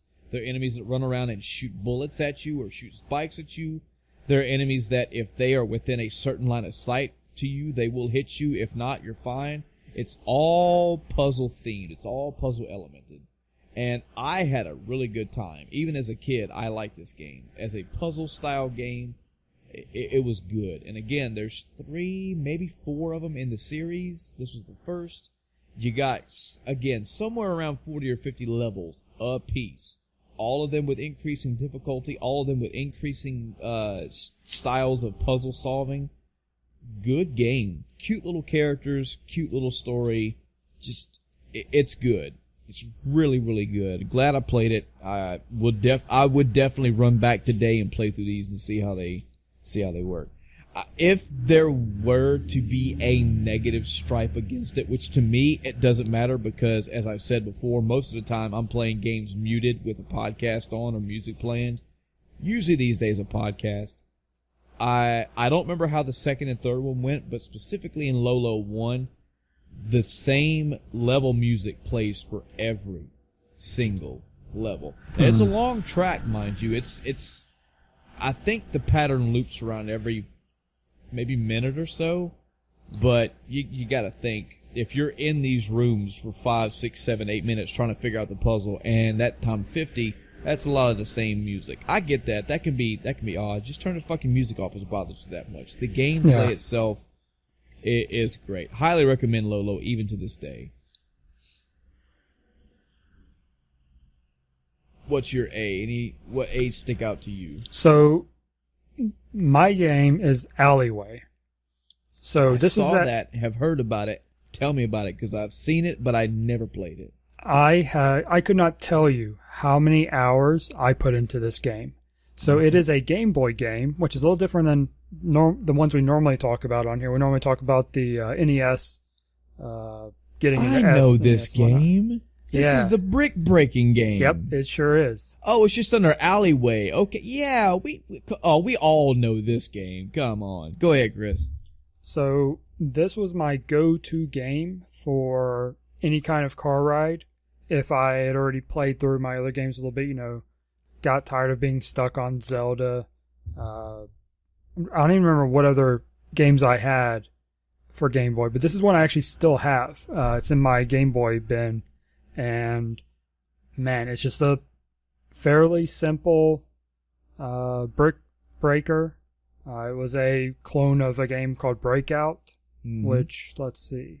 And I had played one previously on PC. It was a DOS game. Not Breakout. Man, that looks terrible. But yeah, Alleyway, slightly better graphics, still black and white, but the looked better than the Atari game I just pulled up. There was an arcade game it was based off of, if I'm not mistaken. I don't know. That's where I first remember playing it. Was an arcade game. Okay. The interesting thing about it is the pilot of the little ship thing you're controlling is Mario. What? Yeah. Well, I'm seeing the fucking box art for it. It is. Yeah, so fucking nice. So, and there are actually bonus stages, which the bonus stages in the game are blocks you can go through, so you're just collecting points, for one-ups and whatnot. but it's actually the Mario sprite is Wow. one of the first ones, I believe. I don't know if they actually changed or if they're all Mario. I can't remember. It's been a while now. Yeah. But I put hours upon hours. It has, the static bricks. It has moving bricks. It has expanding paddle size, I believe. Oh, interesting. I was just scrolling through the wiki looking to see if there's anything to talk about. And I didn't know this, but apparently you cannot get an infinite loop up top. Wow. That's a kind of a go-to in brick breakers. You find that angle that puts it above the blocks, and it just bounces back and forth until it clears a majority of them, or something drastic changes. Apparently, this game actually made it to where after you hit the ceiling and blocks so many times in a loop, it hits the same pattern, it randomly changes the velocity at a certain point so that it will go in a different direction. Right. So that explains all the times where I went, what the hell just happened? But yeah, I mean, Brick Breakers are simple games, but this was portable, on the Game Boy, the original Game Boy, and yeah, I put hours upon hours. I don't know, I probably have hundreds of hours in this game. Yep. For those that are curious about what we're talking about when we say breakout or brick breaking games, I did our research as good end of time cast hosts will do. The style of game that this is based off of is there's an arcade game released back in 1986 called Arkanoid, and this is an expansion upon Atari's Breakout games. I'm bringing this up not saying that Arkanoid was the base game, but that Arkanoid was the game that I remember from the arcades playing, and I remember it because so you have this vertical room. And across the top in a horizontal fashion in different layers are colored or usually colored bricks. And the different colors denote how many times they have to be hit in order for them to clear away. On the bottom of the screen, you have a little bitty bar that goes left to right. And in between the bricks and the bar, you have a steel ball or a ball. The idea is you want to bounce the ball off the bricks and your paddle and hit them to break them. So like a green block, hit it one time, it'll disappear, and so on and so forth. And I think the end goals were either to reach a high score or to break all the blocks in the game. The reason why Arkanoid stands out to me, and only because I haven't played Alleyway, it may be the same, was because that randomly these bricks would also drop power-ups.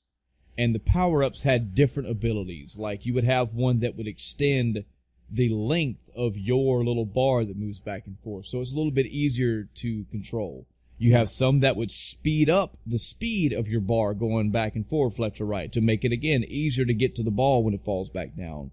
You had one that would split the ball or add a second ball. So now instead of one ball breaking bricks, you had two of them doing it. You had one that would let you catch the ball and then move left or right and shoot it off in the direction and or speed that you chose to. So the power-ups effect of the game really drew me in. And I like these games as just a quick pick-up play, and like you said, on-the-go game. Very good. Very entertaining. Yeah, according to the wiki, there are 24 levels, not counting bonus levels. I probably only got to like 12 or so. Oh, yeah, they get hard. They get extremely difficult. There's no saves for this game or anything like that. It's classic old school game. You play in one sitting or that's it. Though apparently it's available on the DS and the Nintendo store. Nice. Yeah, this game with a severely updated, these games are great for that. I'm going to go check it out after this. Oh, yeah. Severely upgraded visuals and graphics and music. I mean, could you imagine? This is the kind of game, this is the kind of classic game that gets that facelift where the facelift just does it justice. Where, imagine the more that you break a brick, like maybe it has a tone. And it's like bum, bum, bum, bum. And then when you finally break it, it like explodes and you can hear the bass hit. Oh, man. Yeah, we're game designers, Chris. You know this. Come on. Oh, that's something I I'll talk about it next week on what I've been doing. Okay, all right. Next on my list in the A's, I don't know because I just deleted it. Man, I'm fucking off my rocker today. I was looking up the Arkanoid thing. It completely fucking threw mine off. Apparently, I only had one A, and I was a utter fucking liar. Let me scroll through it again just to make sure. Alf, I know the TV series, but I don't know the game. I know it. Avoid the Noid. I was mistaken. I never played Avoid the Noid. I believe there was another NES game called Yo Noid. And I remember playing that game because our mutual cousin Jughead had this game. This is a Capcom game. But this is not that game. This is another one, so we'll talk about, or maybe we already talked about Yo Noid. What game? Nope, it comes out next year. So, okay. Not yet. Not yet. Next on my list, though, is Back to the Future, the 1989 video game. So yeah, just like I said, it just so happened that this game was also one of the games that my neighbor had. This was also in a very early baby time in my life where I had not yet come into my own as video games go.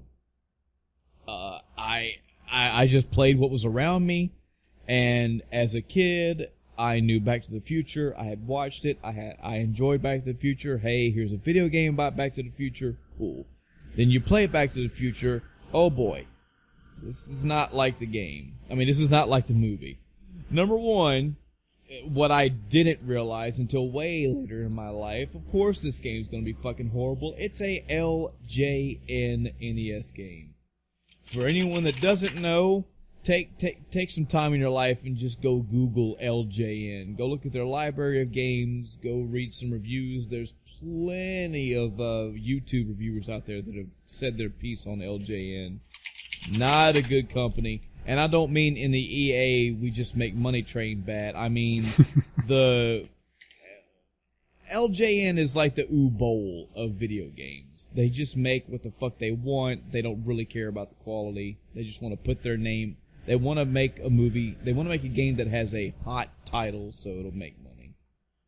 This game, I know I played more hours than I really should admit.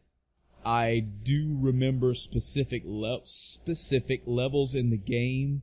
I think the first level was a top to bottom scrolling. I believe he was skating. I'm pretty sure he was skateboarding. And you're trying to avoid different obstacles in the road. Like there's construction guys that are moving a pane of glass, but you don't see the pane of glass. It's just people holding their arms up, so you get the idea there's a pane of glass there. Mm-hmm. You're avoiding obstacles in the road. There's like oil slicks. There's, like little street signs, stuff like that. And then you can pick up a bowling ball power-up that lets you basically shoot bowling balls like a gun. Oh boy. I remember a level that it was kind of like that old Atari game, Tapper, whatever, where it was like root beer floats, and you're either making them or you're trying to catch them. I forget specifically. I never made it too far in this game. As a kid, number one, I was a kid, and two, it got fairly difficult over time. I'm pretty sure if you went back to 9, 10, 11-year-old me, whatever, I would have been like, boy, this game's fun! But it was just because that's all I had at the time. So, maybe worth if you're that type of person that likes to play trash to see what it's like, hey, give it a shot. For me, I did my time. I'm good. It's not that good. It wasn't that good.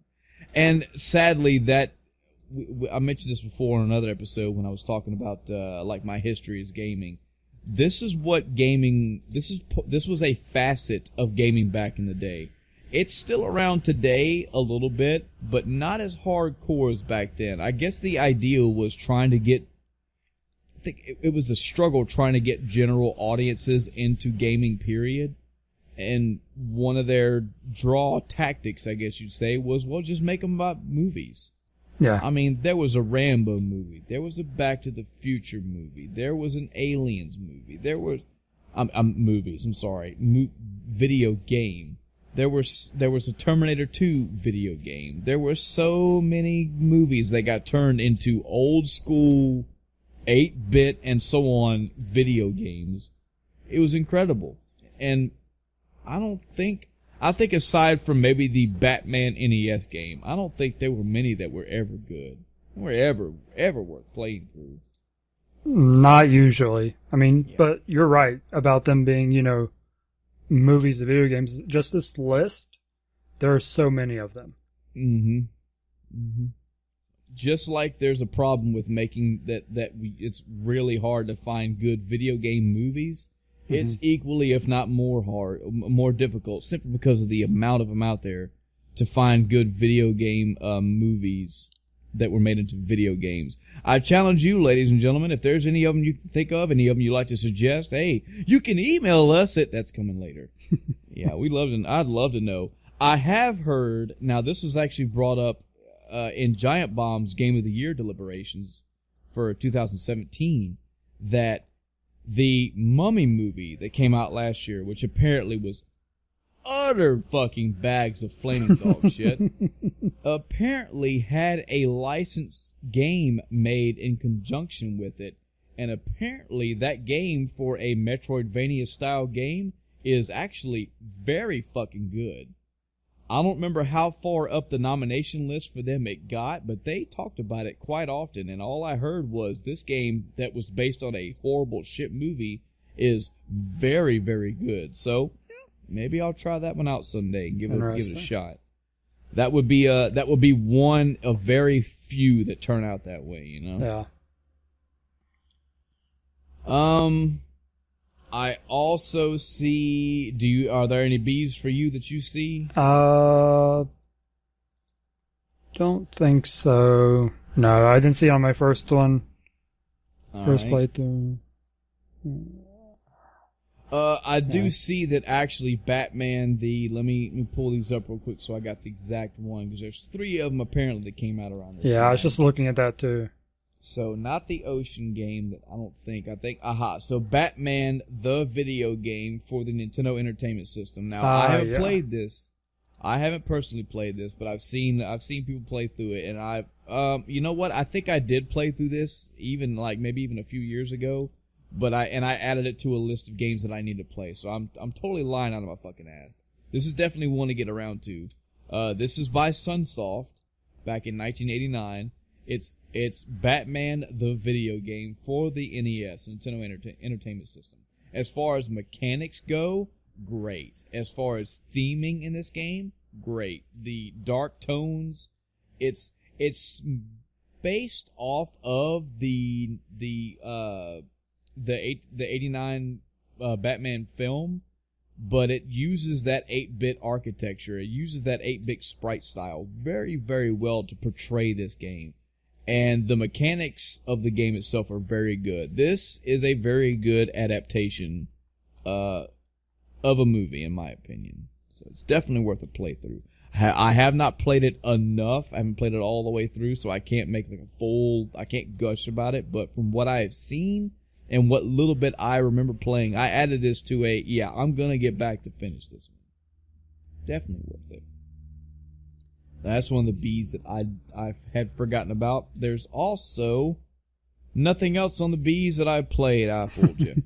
For C's, I need to check this real quick because there were 2 Castlevanias. There's Castlevania 3, Dracula's Curse.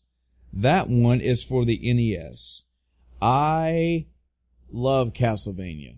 I love all of them. I've had a good time. I put way too much time into Castlevania 1 for the NES back in the day. Sadly, as a kid, I never beat it.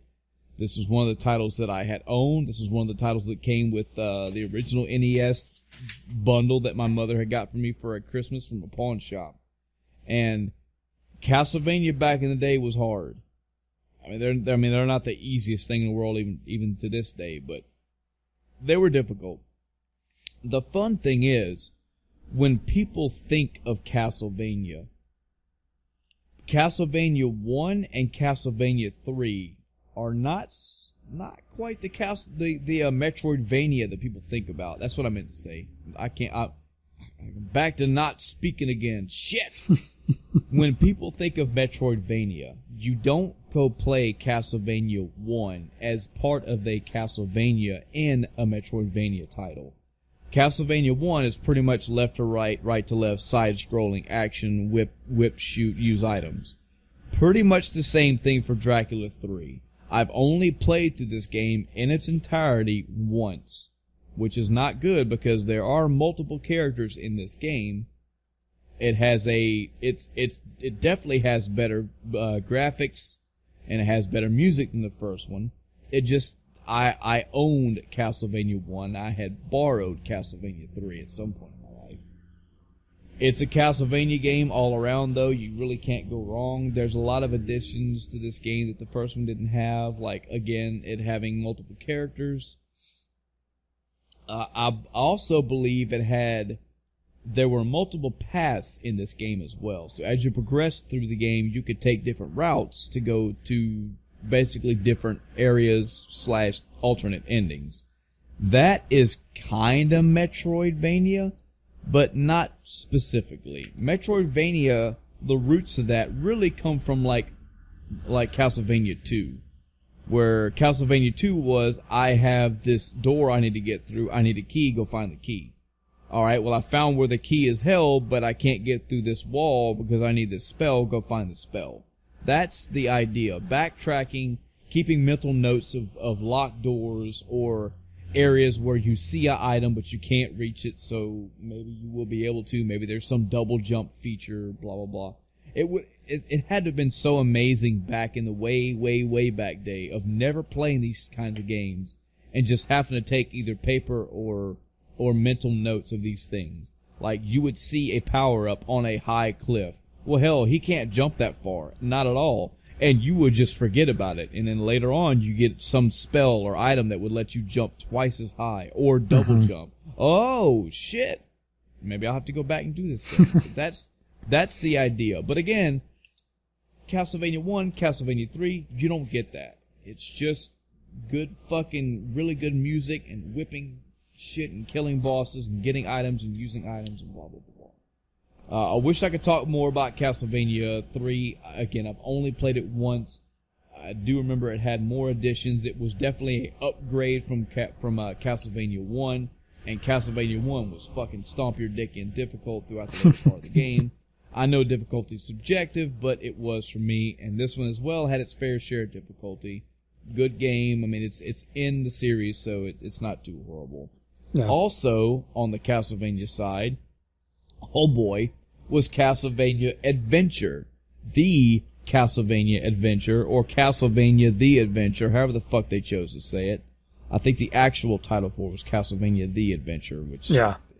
But it's crazy because if you look at the title, if you actually look at the game cover, it has The, followed by Castlevania, and underneath that Adventure. Whatever. Hey, what the fuck do I know? I'm not Konami. Mm-hmm. This game was, by mechanics, difficult. The jumping, the whipping, the enemies, the amount of damage you took. This game was like Mega Man 1 levels of stupid fucking difficulty. Very, very blocky controls. It tried for the Game Boy, but lots of other games have tried to do games that have done it way, way better. There was a remake later, supposedly like the Adventure Rebirth. I think that was for the WiiWare. I had heard a review about that one. Apparently it was better, but Don't really recommend Castlevania Adventure if you're trying to get a feel for Castlevania style games, especially if you're trying to get a feel for Metroidvania, because this is not where your home belongs. Yeah, the wiki says it was released in the 3DS Virtual Console. Yeah. But that's all I can say. That's all I could say about that. Any C's for you, Chris? Not a one.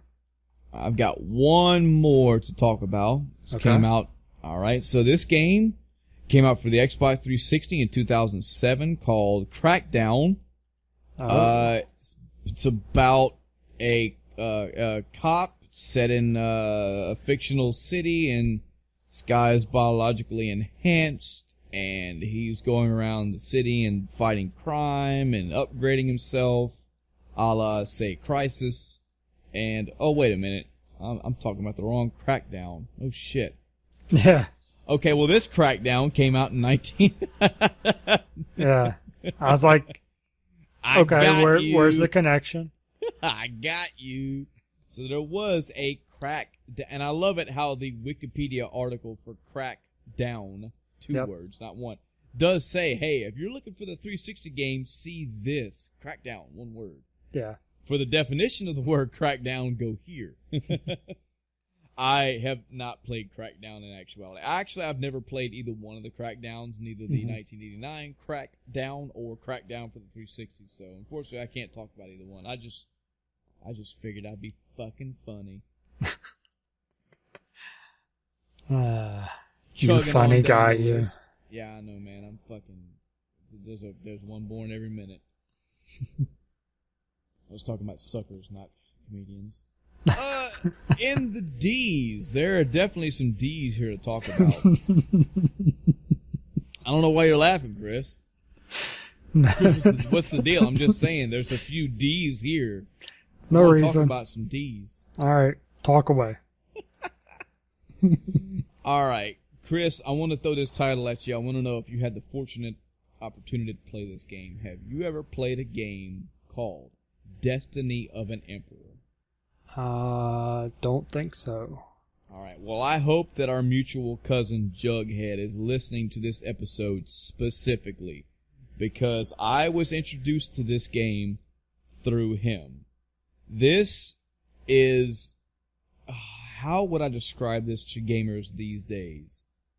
It's if you've ever even heard of the game series or the novella series called Romance of the Three Kingdoms, yeah, that's basically what this game is about. And again, this was on the Nintendo, but it was by Capcom, so it definitely has some quality to it.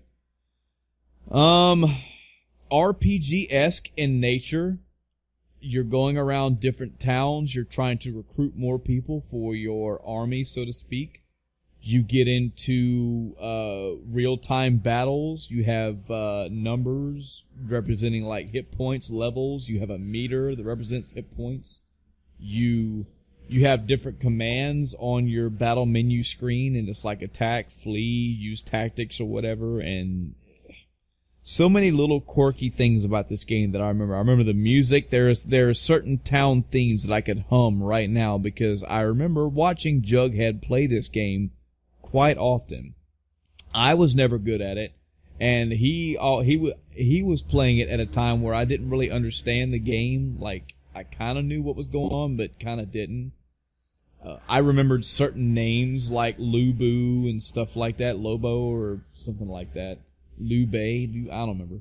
And Gong Yao. I remember these names, but I didn't really recall exactly what their purpose was in actual history, because the romance ideas are based off of actual events in like whatever century, you know. I have never played this game in later years of my life because I just haven't. But this is one of those weird games where I just happen to remember hours and hours of watching him play and being like, man, this is cool. I don't know what the fuck I'm watching, but the music is cool and watching you play is cool. I want to play this now. So specific that back in the day, so I'm telling you, I know this is so stupid specific, but Jolly Ranchers. Okay. They used to have raspberry Jolly Ranchers like they do today, but they weren't blue, they were purple. I don't know if it was like a type of raspberry, but it was raspberry Jolly Ranchers. And I remember he had bought a bag of these, and I almost got sick from eating the entire fucking bag. So I associate Destiny of an Emperor with our older Jughead cousin, with that music at night at our grandmother's house, eating like mouthfuls, like shoving 4 or 5 of these Jolly Ranchers in my mouth at a time. That's like a specific memory I have in my life. Jesus. It's definitely got some tactics to it. It's the game itself, not Jolly Ranchers. They don't have tactics. You should eat the fucking thing. The game does have some tactics to it. I remember a lot of roaming around the overworld, getting into random battles, having a command list, telling your units to attack, and they all basically step forward and they make like an attack animation as they're constantly hitting each other and taking hit points down. You're trying to find different people. You're trying to find, like, not so much like hidden characters, but really powerful characters. That way when you get them in your army, they do a fuck ton of damage, or they could cast magic or whatnot. There was a story to it, etc. So it's a good game. I should play it to get a better perspective on my later years, but it's always going to be a gem of a memory game in my life. I'm sure if we had Jughead on, he could talk our ears off about it, because he played a lot. He probably beat it, and if we know him, he probably beat it several times. He probably beat it. He beat it on the hardest difficulty. He beat it before we were born. Yada yada yada. Yeah, I totally want to try this. Yeah. Next game on my list, Double Dragon 2: The Revenge. Mm-hmm. Have you played Double Dragon? I think we discussed this last year, maybe the year before. We talk about Double Dragon pretty much every year because they released like 1,000 games. Precisely. I actually, at this point, have no idea which ones I actually played. Well, I definitely played Double Dragon 2: The Revenge. I played it often. I beat it once or twice, even as a kid, and that was a hard win. This game definitely kicked my teeth in, but I enjoyed it. The graphics in this game were good. The variety of enemies were good. The stage and level design progressively was good. The difficulty got increased over time. This was my favorite Double Dragon. I played Double Dragon a few times, like the original Double Dragon. I played a few times in my life. Okay. Excuse me, I got hiccups all of a sudden. I played Double Dragon 3, didn't really care for it. There seemed to be a shift in that game that I would have to go back today and play and get a good grasp on what the shifts were, but I didn't care for it. Double Dragon 2 was great. I love it. I have no problem admitting that I quote unquote cheated this game back in the day, because you had if I remember right, you had 3 modes of play. Player 1 and 2A, Player 1 and 2B. And if I remember right, Player 1 and 2B was you could attack each other. And if me and Chris were playing, and I attacked Chris and killed him, he would lose a life, I would gain a life. So I had nobody at the house to play with me. I'd put it on mode B, kill the other player off 3 or 4 times, get all their lives, and I'd have more lives in my stock. There's a city level where you're going. For those that don't know, Double Dragon primarily is left to right, maybe some vertical scrolling to get to another level. It's a beat 'em up. You're going left to right. You're punching. You're kitching enemies to death. You're showing them, making them food. Yeah, you're making them food, or you're showing them awkward movies. You're punching and kicking. They have a hurricane kick. They have a flying knee move. They can actually grapple the enemy and tuck their head down and like drive their knee into their head. They'll drive their elbow into the back of their head. They'll flip them. They'll hip toss them across the room. Lots of moves. Lots of fun beat 'em up action. There's a city level that you're beating up like city thugs. They have weapons. They have like pipes and knives you can pick up and use. There's a helicopter stage where you're in a helicopter and enemies keep coming in, and you can either kill them or you can you can knock them out the door. The door to the chopper periodically opens and closes and kind of pulls you toward the door, and you can let the enemies go and they'll get pulled out the door. There's like a forest level that has like these grassy areas, little tree areas, and these enemies that have cigarettes. You can pick up the cigarettes and throw them at them, or you can throw them on the ground and they'll light the grass things on fire, which will damage you and or them. You have big muscle bossy enemies like the Abobo that everybody knows about. You have like really quick, like almost ninja-like enemies. You have security personnel looking enemies that'll beat the shit out of you. The shadow boss fight at the end was really good. If I remember right, there's a stage leading up to his level that has like the lights go on and off, so you have to kind of gauge where you're going. It has platforms that disappear and reappear. I think his boss fight, the Shadow Lord or Shadow Boss, whatever his name is, he has a section of his boss fight where he becomes invisible. And I don't remember how you figure out how to kill him. It might be like his shadows on the ground, or you just kind of have to keep an idea of where he disappeared and go over there, and hopefully you hit him. Hopefully you'll hit him. Good music, good gameplay. It's one of my favorite NES games. It'll always have a place in my heart because it was one of my first, and worth a playthrough. Now, I want to stress this. If you look on the Xbox Live, there is a Double Dragon 2 quote-unquote remake. I forget what it's called.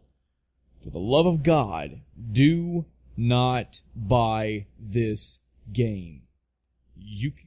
That is not the same game as Double Dragon 2. Yes, as old as it is, the 1989 Double Dragon 2 is far superior to that utter fucking garbage that was shat out by who knows what company. I did buy the game, and yes, I only spent $1.50 on it, but I know why the game is only a fucking $1.50. It is garbage. It is shit tier trash. Horrible controls. The music's not the same. The moves are not the same. It's Now there was a Double Dragon game that was released, Double Dragon Neon. That's much better. It's good, but that's not Double Dragon 2. Double Dragon 2 is its own game. It should be played by itself. I highly recommend it, even to this day.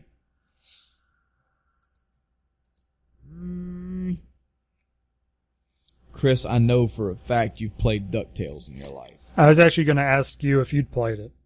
I have. If you have, take the wheel. So, do you know if there was a Sega Genesis DuckTales game? I do not. Because I'm looking, and there's a DuckTales 2, but that was also on NES. Correct. And then, so I don't know that there was a Sega version. If there's not, then I've played this one, I believe. Mm-hmm. Couldn't tell you anything about it, so if you can talk away about it, but it's a action platformer. So it's just a platformer, you know, based on the DuckTales cartoon. Mm-hmm. So it kind of, a lot of the old Disney cartoon games were actually pretty good. Mm-hmm. You have the DuckTales, and then I'm sure we'll talk about them at some point, the Chip and Dale. What's the other one? I just had it up. There's several of them. There's Tailspin. Tailspin had one. Darkwing Duck had one. Chip and Dale actually had two. They're just like DuckTales had 1 and 2.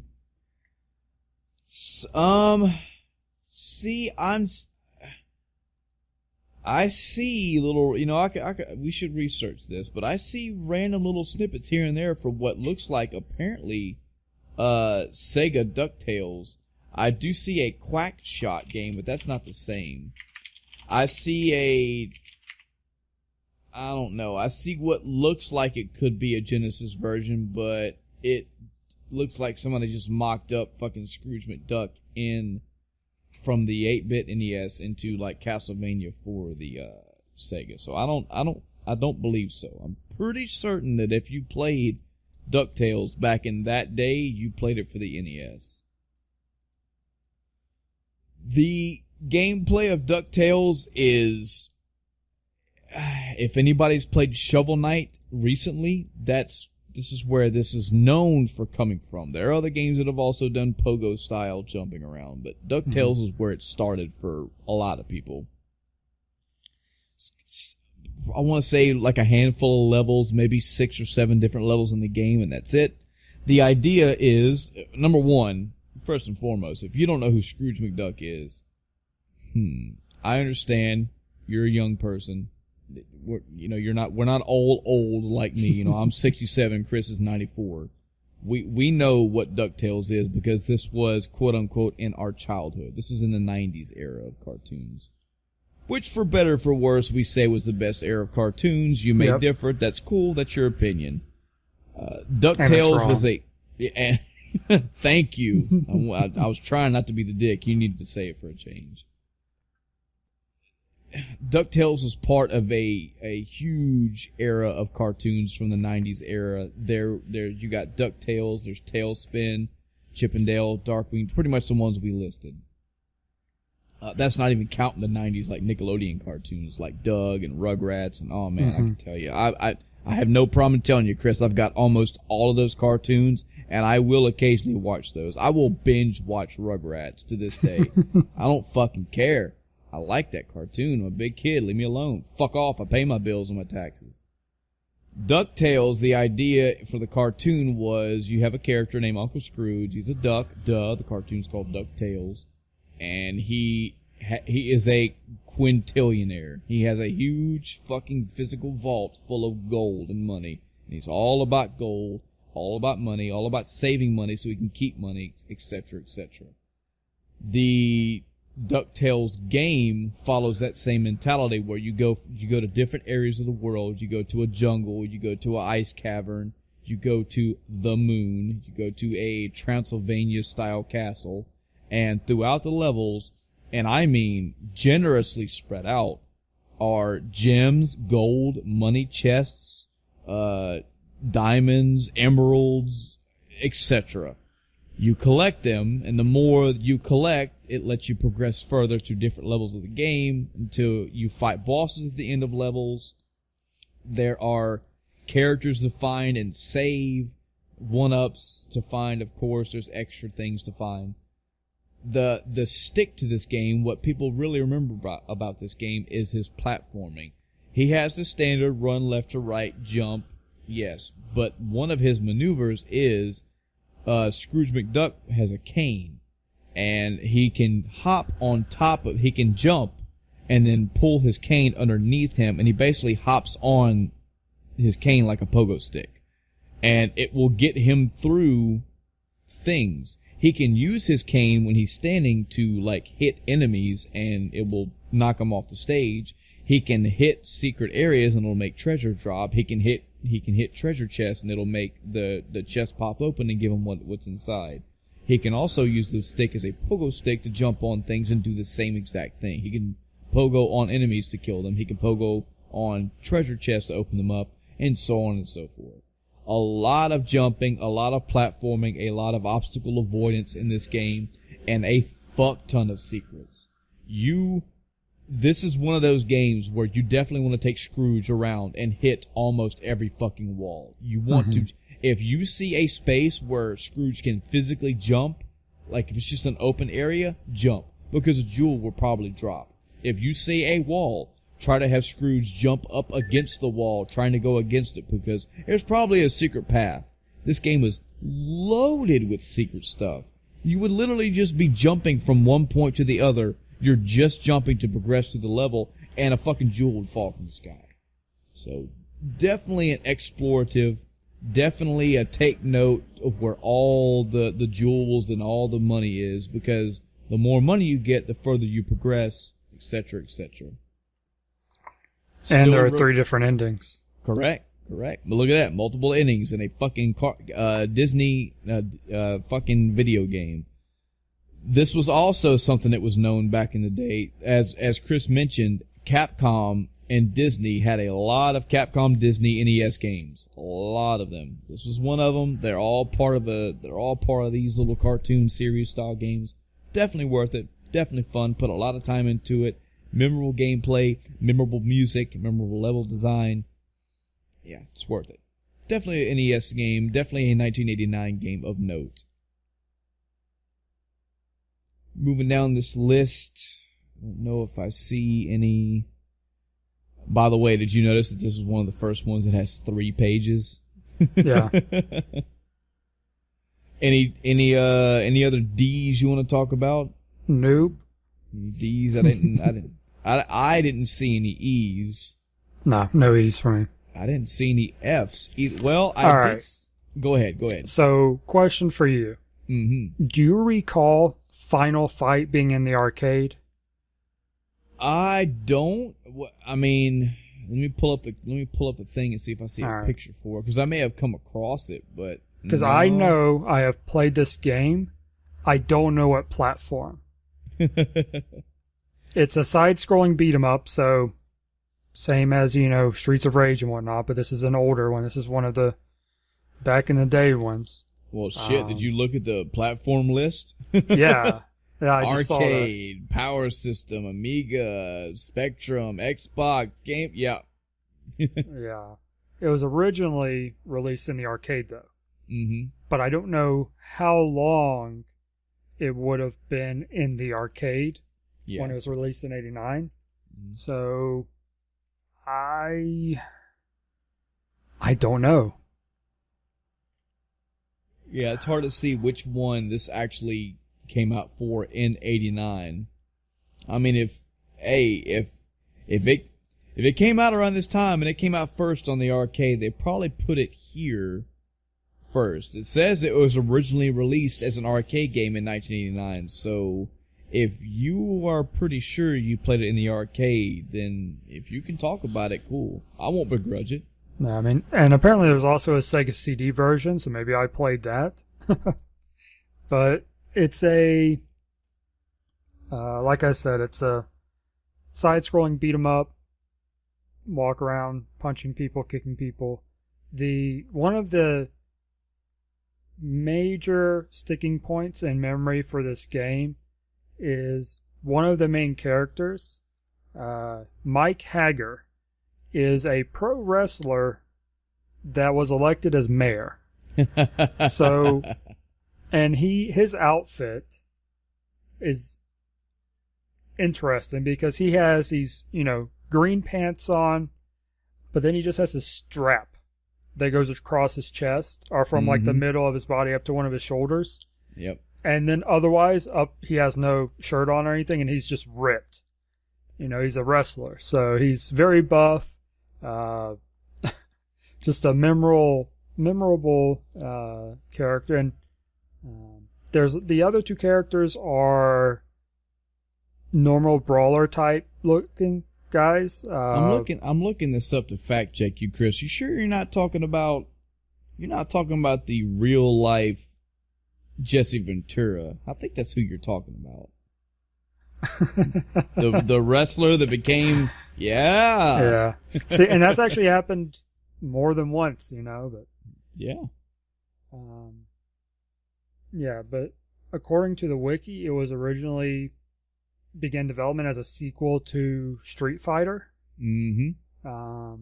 But they went from a fighting game to beat 'em up. Yeah. So, I mean, there's not a whole lot to say about side-scrolling beat 'em ups. You walk across the screen and punch and kick things. I don't think... I mean, it wasn't a complicated game. You had attack and you had jump. Mm-hmm. Attack fast, do combos. They had a few extra things. I mean, they had like special attacks where you could press a couple buttons together and you could do a special attack. They could grab enemies and do things kind of like Double Dragon. There were obstacles on the area you could pick up, like barrels and whatnot. So it had a few extra things, but it's definitely known for its fucking, you fucking go left to right and you fucking beat shit up. Yep. And the premise of the game is that Hager is, since he's been elected, he's lowered crime in the city, but there's a gang that doesn't like that. So they, try to bribe him, and then when that doesn't happen, they threaten him, and eventually they kidnap his daughter. So you're rescuing her, I believe. Yep. Throughout the entire game. Yep.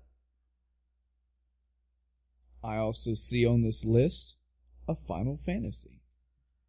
I see a Final Fantasy Legend.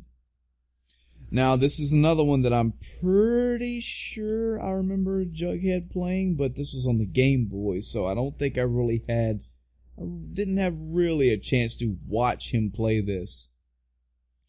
And to tell you the truth, it's been so long. This one might not have been him. It might have been another friend of mine. But I'm pretty sure he had Final Fantasy Legend. I'm pretty sure also that Final Fantasy Legend had a few sequels to it as well. Maybe 2 or 3 different sequels. This was a slight departure from the Final Fantasy series that we know.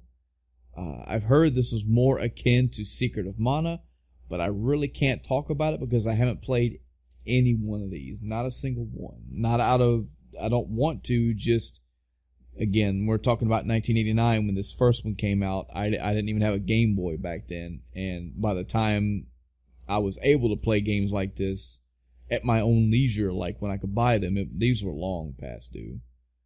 So there's definitely a Final Fantasy series on the Game Boy. All I remember is it was a departure, and it's more akin to Secret of Mana. So I'm guessing more action oriented. The wiki says that it was actually renamed from the when it was put into English to Final Fantasy just to improve marketing.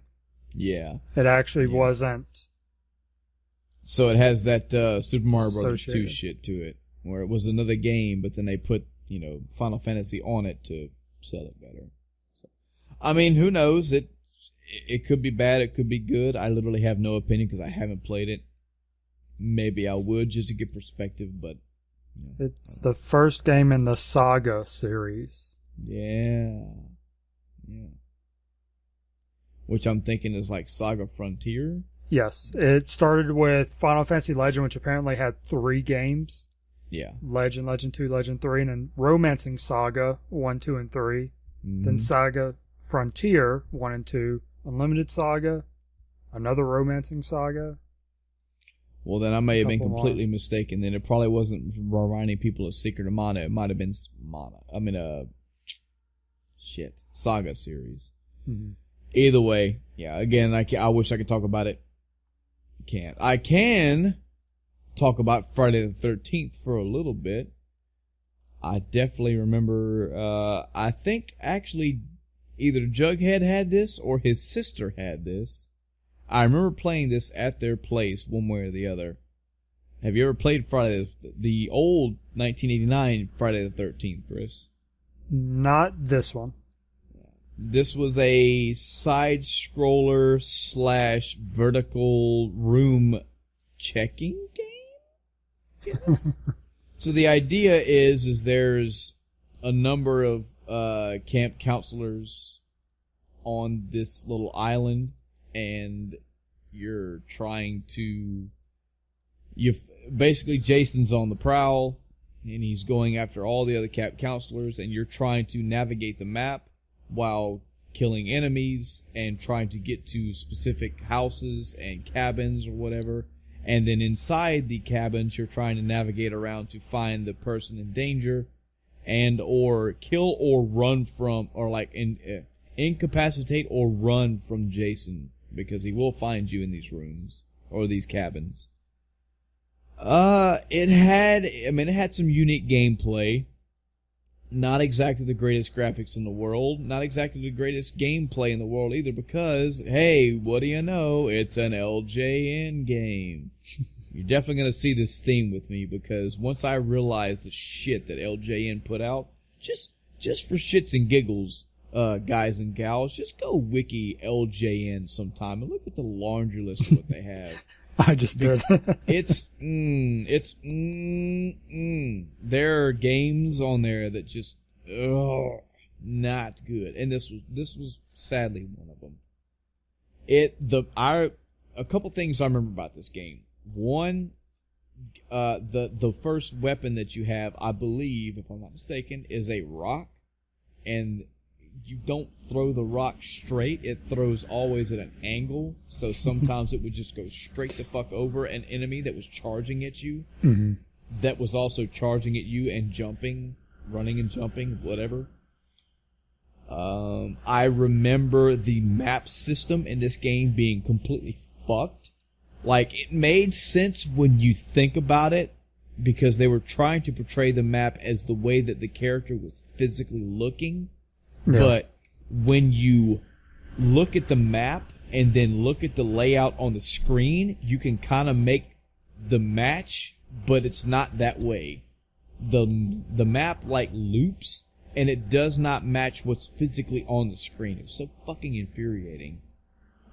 You also had, whenever a counselor was in danger of Freddy, you heard this, it was a beeping or a tone or something, and it kept going. It was always in here.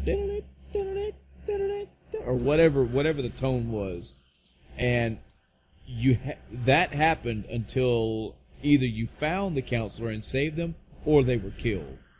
So as you're constantly walking around these areas, you have that beep going on. It's pretty much the same as like Zelda when you have low hearts, but more annoying.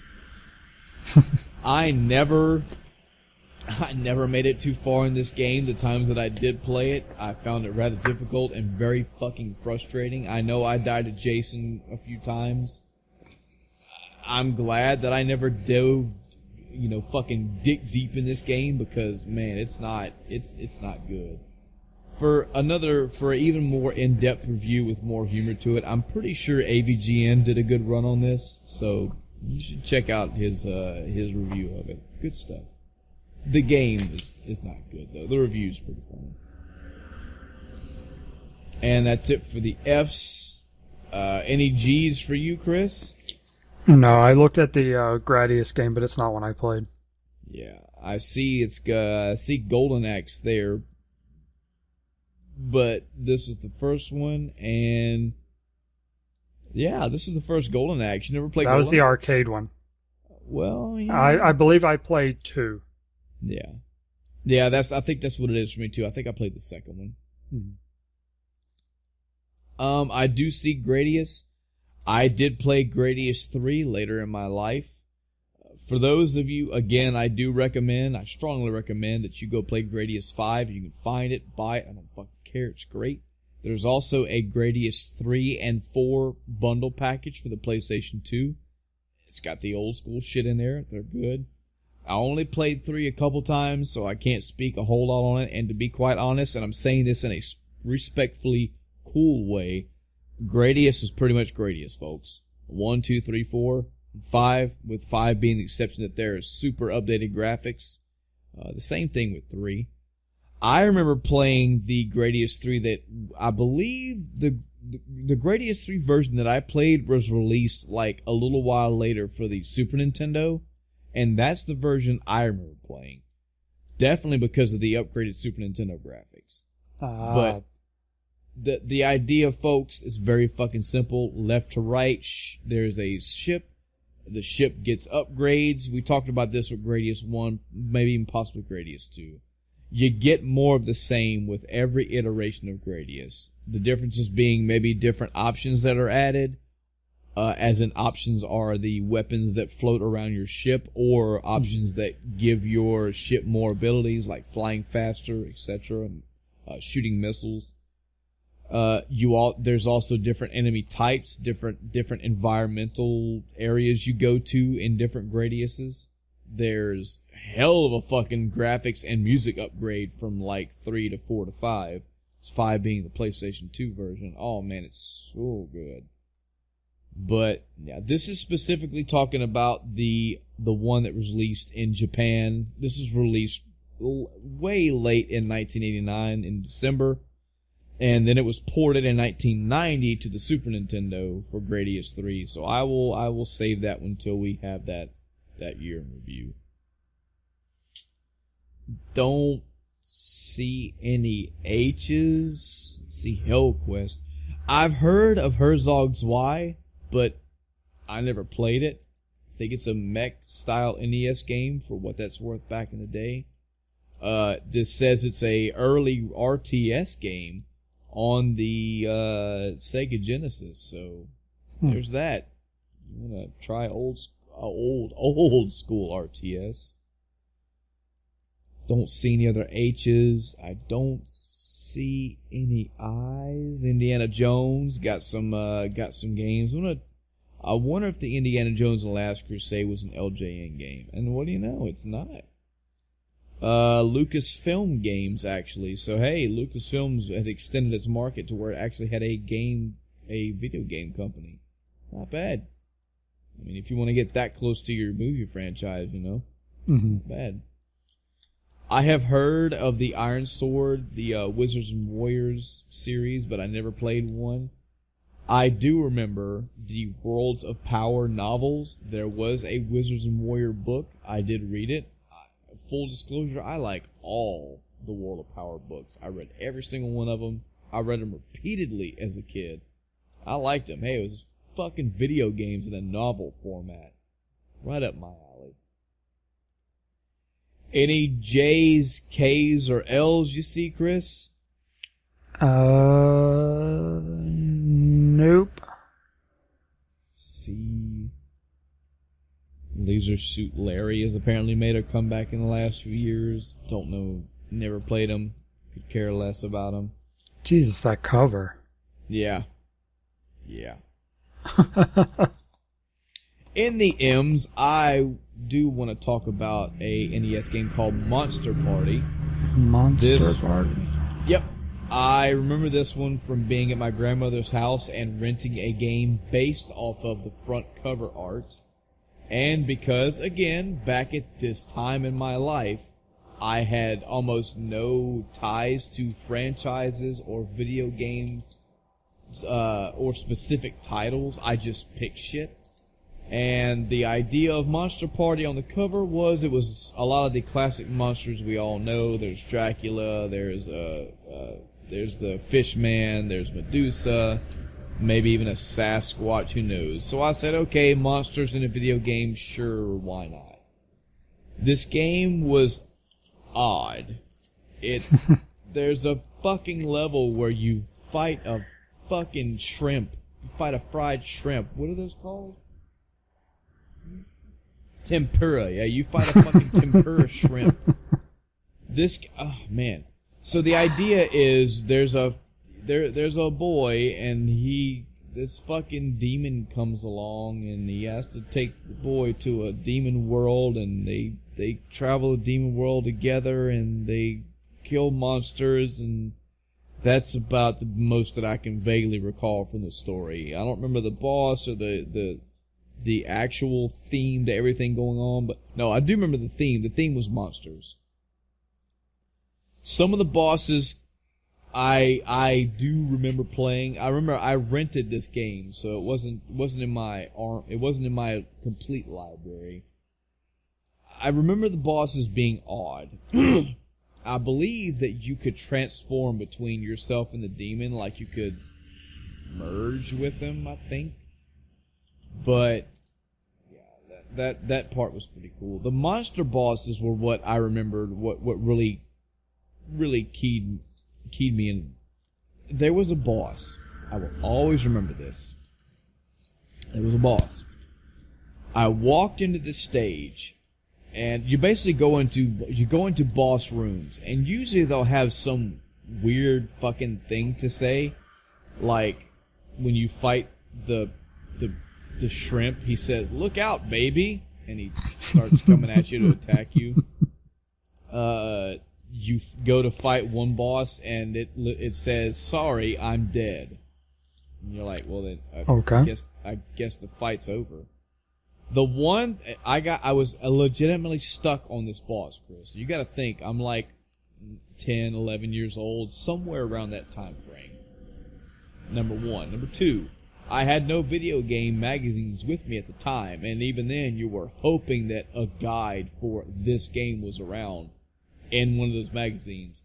Didn't happen. So that's 2. 3, of course, no internet, Chris. So if I'm stuck in this fucking game, I'm just stuck. So I walk in this boss room, and there's this, what looks like a drum being suspended in the air, and there's these zombies, and they're dancing. And the thing says, "Watch me dance." And I'm like, okay. So I walk up to them, and I start beating them with my bat. and they fall down in one hit. And I say, okay, I know what I gotta do here. I gotta hit the drum. I hit the drum, nothing happens. A couple seconds later, the zombies come right back up, and I'm like, oh, you motherfucker. I hit the zombies again, they fall back down. Nothing happens. A couple seconds later, the zombies come back up. I hit them again. I'm like, alright, this is repeating, this isn't fucking working. I leave the room, I come back in, same shit. I'm thinking, okay, there must be an item in this room that I need. There must be an item in this level that I need for this room. I backtrack to the level, can't find an item. I go all the way to the start of the level, go all the way to the end of the level, can't find items. I mean, I'm losing health. I'm getting attacked by shit. I'm on my wit's end, and then I really pull out of my ass. There must be an item in an earlier level of the game. I bassed up, thinking this is like fucking Ghosts and Goblins all over again. I started going back through the earlier levels of the game and basically like completing the earlier levels, completely completing them. Ha! Never found anything extra. I go in this room one time, and I was eating. I remember specifically our grandmother had made me a bowl of ice cream with graham crackers in it. Remember she used to do that? She gave me a bowl of ice cream with graham crackers. I was eating the ice cream. I went into this room. I set the controller down as I'm trying to think. All right, think, Michael. As I'm eating this ice cream, what did you miss? What could you look in the room? Maybe there's a context clue in the room. Maybe there's something you're forgetting. Out of nowhere, the boss dies, and I get a key. The trick to that fucking room was when they were saying, watch me dance, you're just supposed to stand there and watch them. You're just supposed to stand there and not do a fucking thing. If you attack them, it starts a timer over. You have to sit there for like a minute or 2 minutes and not do anything. Now, I say that it may be that you could walk around, but the main thing was you cannot attack them. If you attack them, it starts the clock over. But that's the only context clue they gave you. You were in a room with these zombies dancing, and they say, now, in their defense, they literally do say, watch us dance. But in your gamer mind, you're like, oh, motherfucker, you're gonna die. Whack. Oh, I need to hit this. Whack. Didn't work. That's my fond memory of Monster Party. As a kid, I never beat it.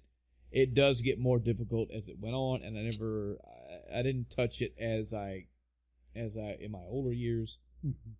Sadly, a common theme for a lot of these games is that I played them as a kid and I didn't revisit them. Sorry, this is also one of them. Good Lord, there's a lot of letters before I get to my next one. Yeah, me too. Do you see anything until we get to the T's? Nope. Wow. Yep. Same here. There is a shit ton of games that we are passing over, but sadly I didn't. I did play. I lied. There are some S's. I'm sorry. I said T's. I meant S's. There are some T's and S's that I did play. I never played the actual Strider for the NES, but I know it's good because I've played Strider for the Steam version, which is an update of all these Strider games. It's like it's a remix. Very good classic old school games. I have not went back and played the original one, so I'm not going to talk about it. But I do like the gameplay of the Strider for the Steam. So if it's anything like the old NES version, probably worth a good playthrough. Side-scrolling, slice and dice, ninja moves, cool stuff. Also in 1989, Super Mario Land for the Game Boy. Yep. Go ahead, Chris. Take it. Oh, jeez. It's a Mario game. It's on the Game Boy. I don't know. I'm looking at this and I'm trying to figure out if I actually played it. It would be odd that I didn't, but with it being a Game Boy game, I'm not entirely sure. So, like you said, this was a Super Mario Brothers style game for the Game Boy, the first one actually for the Game Boy. little bit, it's slight departure from what you're used to in the theming of Mario, because for whatever reason, a lot of this took place in slightly exotic areas. You definitely saw some like Maui heads for whatever reason. There were sphinxes and pyramids. There's like a sky level where you're in a ship and you're shooting bullets almost in a shmup style. Definitely some departures, but the jumping and platforming was there. You had the end level mechanic was I think it's like if you got to a certain room, you got like chances to do see if I remember this straight. You would have 1 to 2 different exits at the end of every level, and I think the difficulty of the exit you chose gave you chances to perform the mini game at the end of the level. And the mini game was you would have these 4 or 5 horizontal rows, basically like dividers. On the right hand side of these dividers had a power up. It would give you coins, 1 up, 3 up, 5 up, something like that. On the left, Mario is randomly just going in a cycle. He's just going up and down really quickly. It's kind of like a slot machine in a way. And you would hit your button, and wherever he was at when that button hit, he would run to the right, and you would get that power up. 1 up, coins, 5 up, 3 up, whatever. That and the random shmup level out of nowhere, and the fighting a sphinx that shot fire, and fighting Maui heads, fighting some enemy that was in like this hovering shooting ship, whatever. Those are the things I remember from this game. The controls were very old, very archaic, so the difficulty was definitely there as far as the controls went. I don't think that I ever personally beat this one. I did beat the sequels down the road, but yeah. For the first iteration of a Mario game for the Game Boy, it's out there, but yeah. That's all I have for the S's. Pretty sure I'm double checking, because usually S's will sneak up on you. Yeah. I've heard of Sweet Home. Apparently Sweet Home was I believe that was an NES game. But it was by Capcom. Supposedly one of the very first iterations of survival horror style, or just horror style games. I have never played it. I've seen people talk about it. I've seen reviews of it, but as far as history goes, it's pretty much known for being one of the first like survival-ish, horror-ish games out there. Yeah. I'll tip my hat to it. The game director was the producer on Resident Evil. Ah, well, hey, makes sense. I don't see any other S's, even though there are a shit ton of S's here. Yep. But the T's. Oh, I definitely have a T. What do you have, Chris? Tetris. Go ahead. It's the Game Boy. I give you all the tough ones, don't I? Come on, Chris. Can you not talk about Tetris? Let me see. What can I say about Tetris? It's a Tetris game for the Game Boy. I mean, who doesn't know Tetris? Yeah. But yeah, so this one was actually the original Game Boy version. There was a Game Boy Color re-release. I don't know if I believe, it was a remake for the Game Boy Color, so you actually had different colors on the blocks. But it drops, for those that don't know what Tetris is, it drops blocks that are in, how many different shapes are there? I think there's 4. There's a block, a L, a S, and a T. There are 2 S's. Yeah, there were yeah, but okay, so there's a S and a Z, kind of. I mean, if you flip a shape, I guess it's a different shape. Yes, it is, because it fits completely different in the gameplay. So. Well, fuck me, I'm retarded. What you say about that? Whatever you say. So anyway, these blocks fall, and your objective is to complete lines of blocks using parts of these shapes that fall. So you may get the line, and then you have, 4 blocks in a row you can use to fit in a spot, or you have the square, which is 4 blocks in a square, obviously. And the objective is just to complete lines. And while the concept sounds simple, which it is, if you get terrible shapes, you just get screwed. Yep. Because you're like, all I need is this line. All I need is this line. And then you're 3/4 of the way up the screen, and you're like, I just want a line. Yep. So it can be very frustrating, but it's just a time waster game, essentially. Fun fact for me, this was the very first Tetris I ever played. I believe same for me. Yeah. Pretty sure it came out for the NES, and Tetris has been done forever. And will probably be remade, remastered, whatever, forever. Hell, there was a fucking, Tetris 3D thing on I think it was the 64 Tetris World or something. Good God. But yeah, this was actually also one of my first I had or owned games for the Game Boy back in the day. And yeah, I wish you had more, Chris. I'm sorry, but yeah, it's fucking Tetris. What can you say?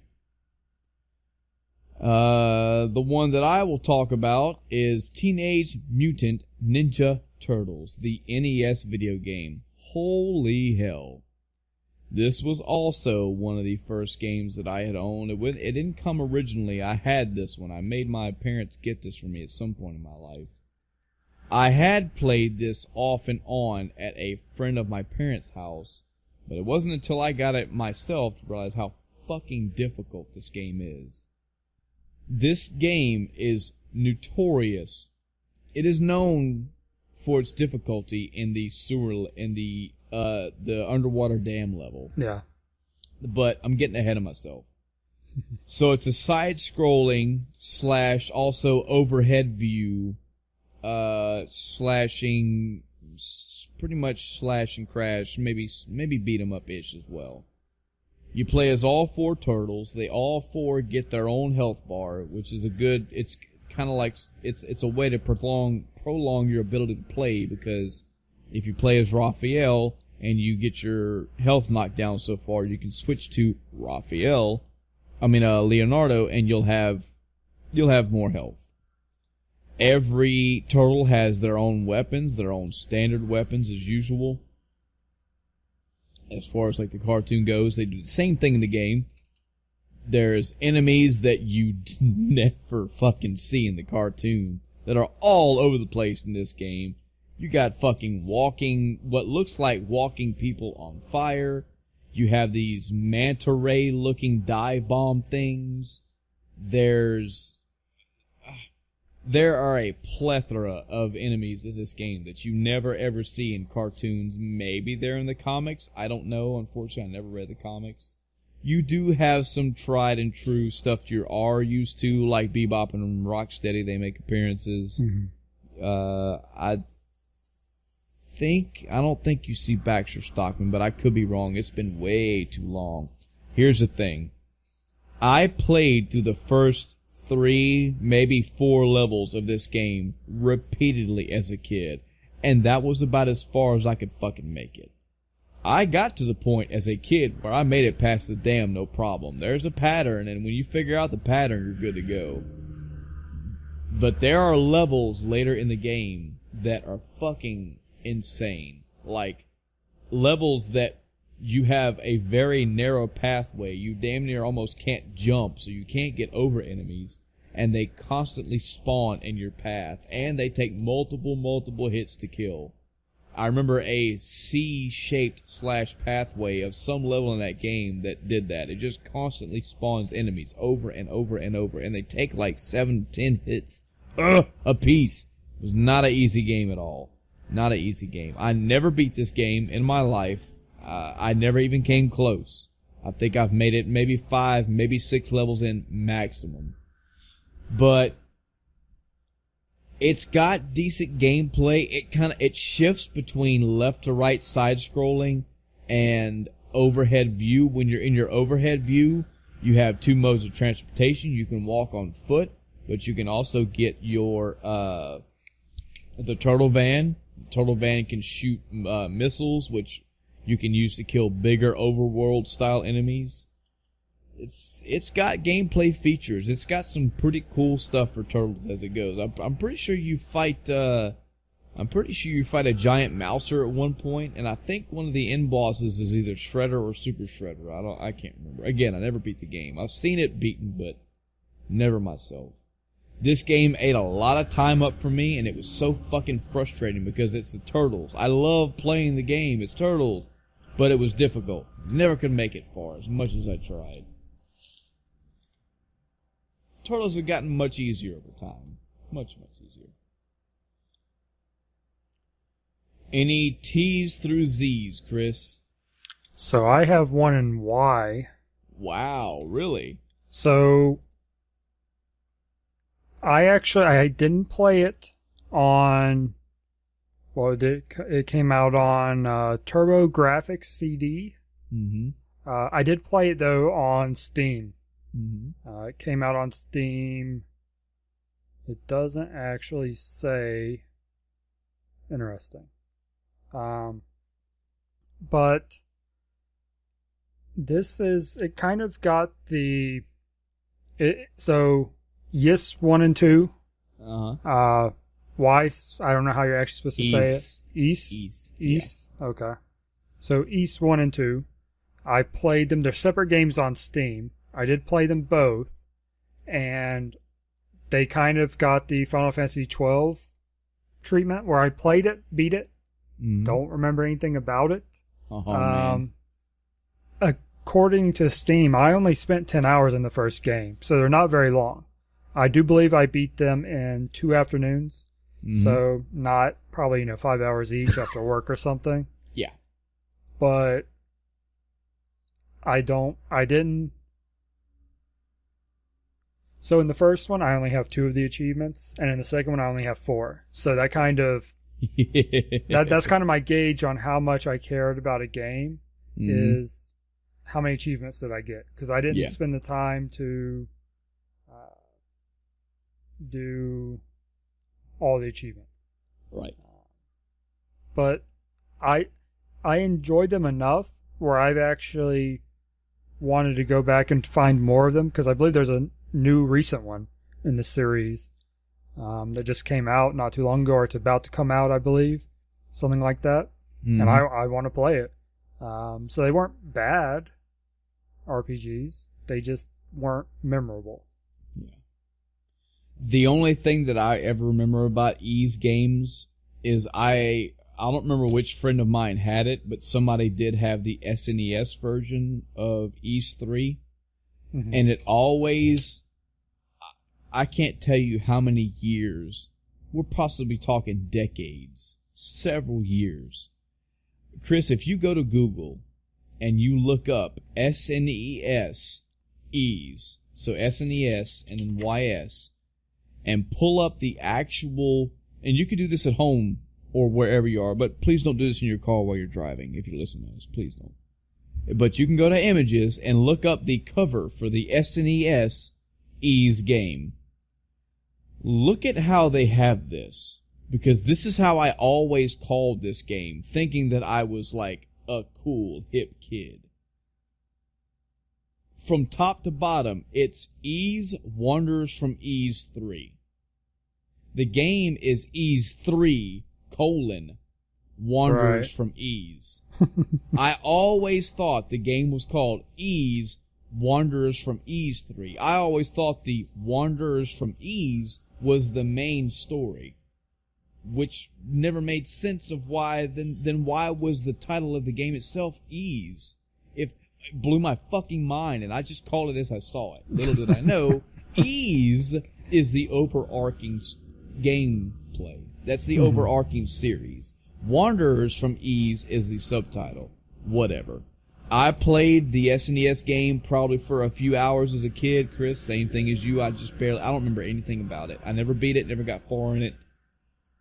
I don't know how good the Ys games are. I couldn't tell anybody. Maybe I'll try them one day to get perspective, but and you're right, some of the newer games, there's supposed to be a new one coming out for the Switch, and it looks pretty good. It looks interesting. Yeah, you know what? When I saw that Ys Switch gameplay trailer, it reminds me a lot of Xenoblade. Like a lot. So, we'll see. Yep. Last game we'll talk about on 1989, just because of the fucking meme worthiness of it. I'll mention Zero Wing, because if anybody has ever come across All Your Base Are Belong to Us, this is the game it came from. It was a game for the Mega Drive, and it had some voice acting in it, and it was very poorly translated and very poorly modulated / voiced out. Yeah, so that's all I want to say about that. If you ever wonder where All Your Base Are Belong to Us, that's where it comes from. Also, this is in addition to what we said earlier, if you don't know about All Your Base Are Belong to Us, you're a young person, I understand. For me, the All Your Base was around the time when memes started becoming a thing. Yeah. That's when I started realizing, you know, these tropes and whatnot. So this is kind of one of my first ones. Some side-scrolling shoot-'em-up arcade-style game. I've never played it. I couldn't tell you anything about it, but I can almost quote all those scenes. Like, what happened? Someone set us up the bomb. Yeah. No. Well, Chris, I think we did it. I think we went back to 1989 and picked out anything that was worth a damn. Yep. I'm sure there was some movie or something in '89, but we'll save movies for another podcast. Thanks everybody for listening. This has been episode 25. Pretty Yes. sure this is 25. Yes. So that means that on record we're about 27 episodes in, and thank you for listening. We definitely appreciate it. We love people being around and hearing us talk. We'd love to know what it is about us that you liked. Was it our voices? Was it our talent? Did you listen to other episodes? Was there anything in 1989 that we completely blasted over that you were like, hold the fuck on? This is a classic right here. We love to know. Did you agree, disagree with our opinions on what we thought were highlights of 1989? What happened to you in 89? Were you just born? Were you 47 years old? Who knows? We don't know until you tell us. Many ways you can tell us things about this podcast or anything you want to tell us. One, we got a Facebook page. It might be how you found us here. You can comment on anything you see. You can leave something on our wall. You can give us a direct message. We don't care. We'll take it all. You can also email us. We have an email. It is endoftimecast@gmail.com. That's endoftimecast@gmail.com. No funny spelling or numbers in there. It's just as you heard it. We have a Twitter page. You can twit us. We're still waiting to be twitted. Today's truth, we're still waiting for any feedback. We'd love to hear your opinions, your thoughts. We love to hear things that you want to talk about, things that you agreed with, you disagreed, things that you think we forgot, hey, corrections you think we got wrong. We love to hear anything and everything from our audience. But in the end, regardless, thank you for listening. We appreciate every single person that does. We don't ask for money. We have no Patreon yet. We have no Kickstarter for anything yet. The only thing we ask is to pretty please help us get our name out there. If you know a video game person, if you know a person who likes video games and or likes podcasts, send us their way. They may be interested in us. We may be their cup of tea. We'd like to get our audience grown. We'd like to know that people like to hear us talking. There's a few of them. There's a handful.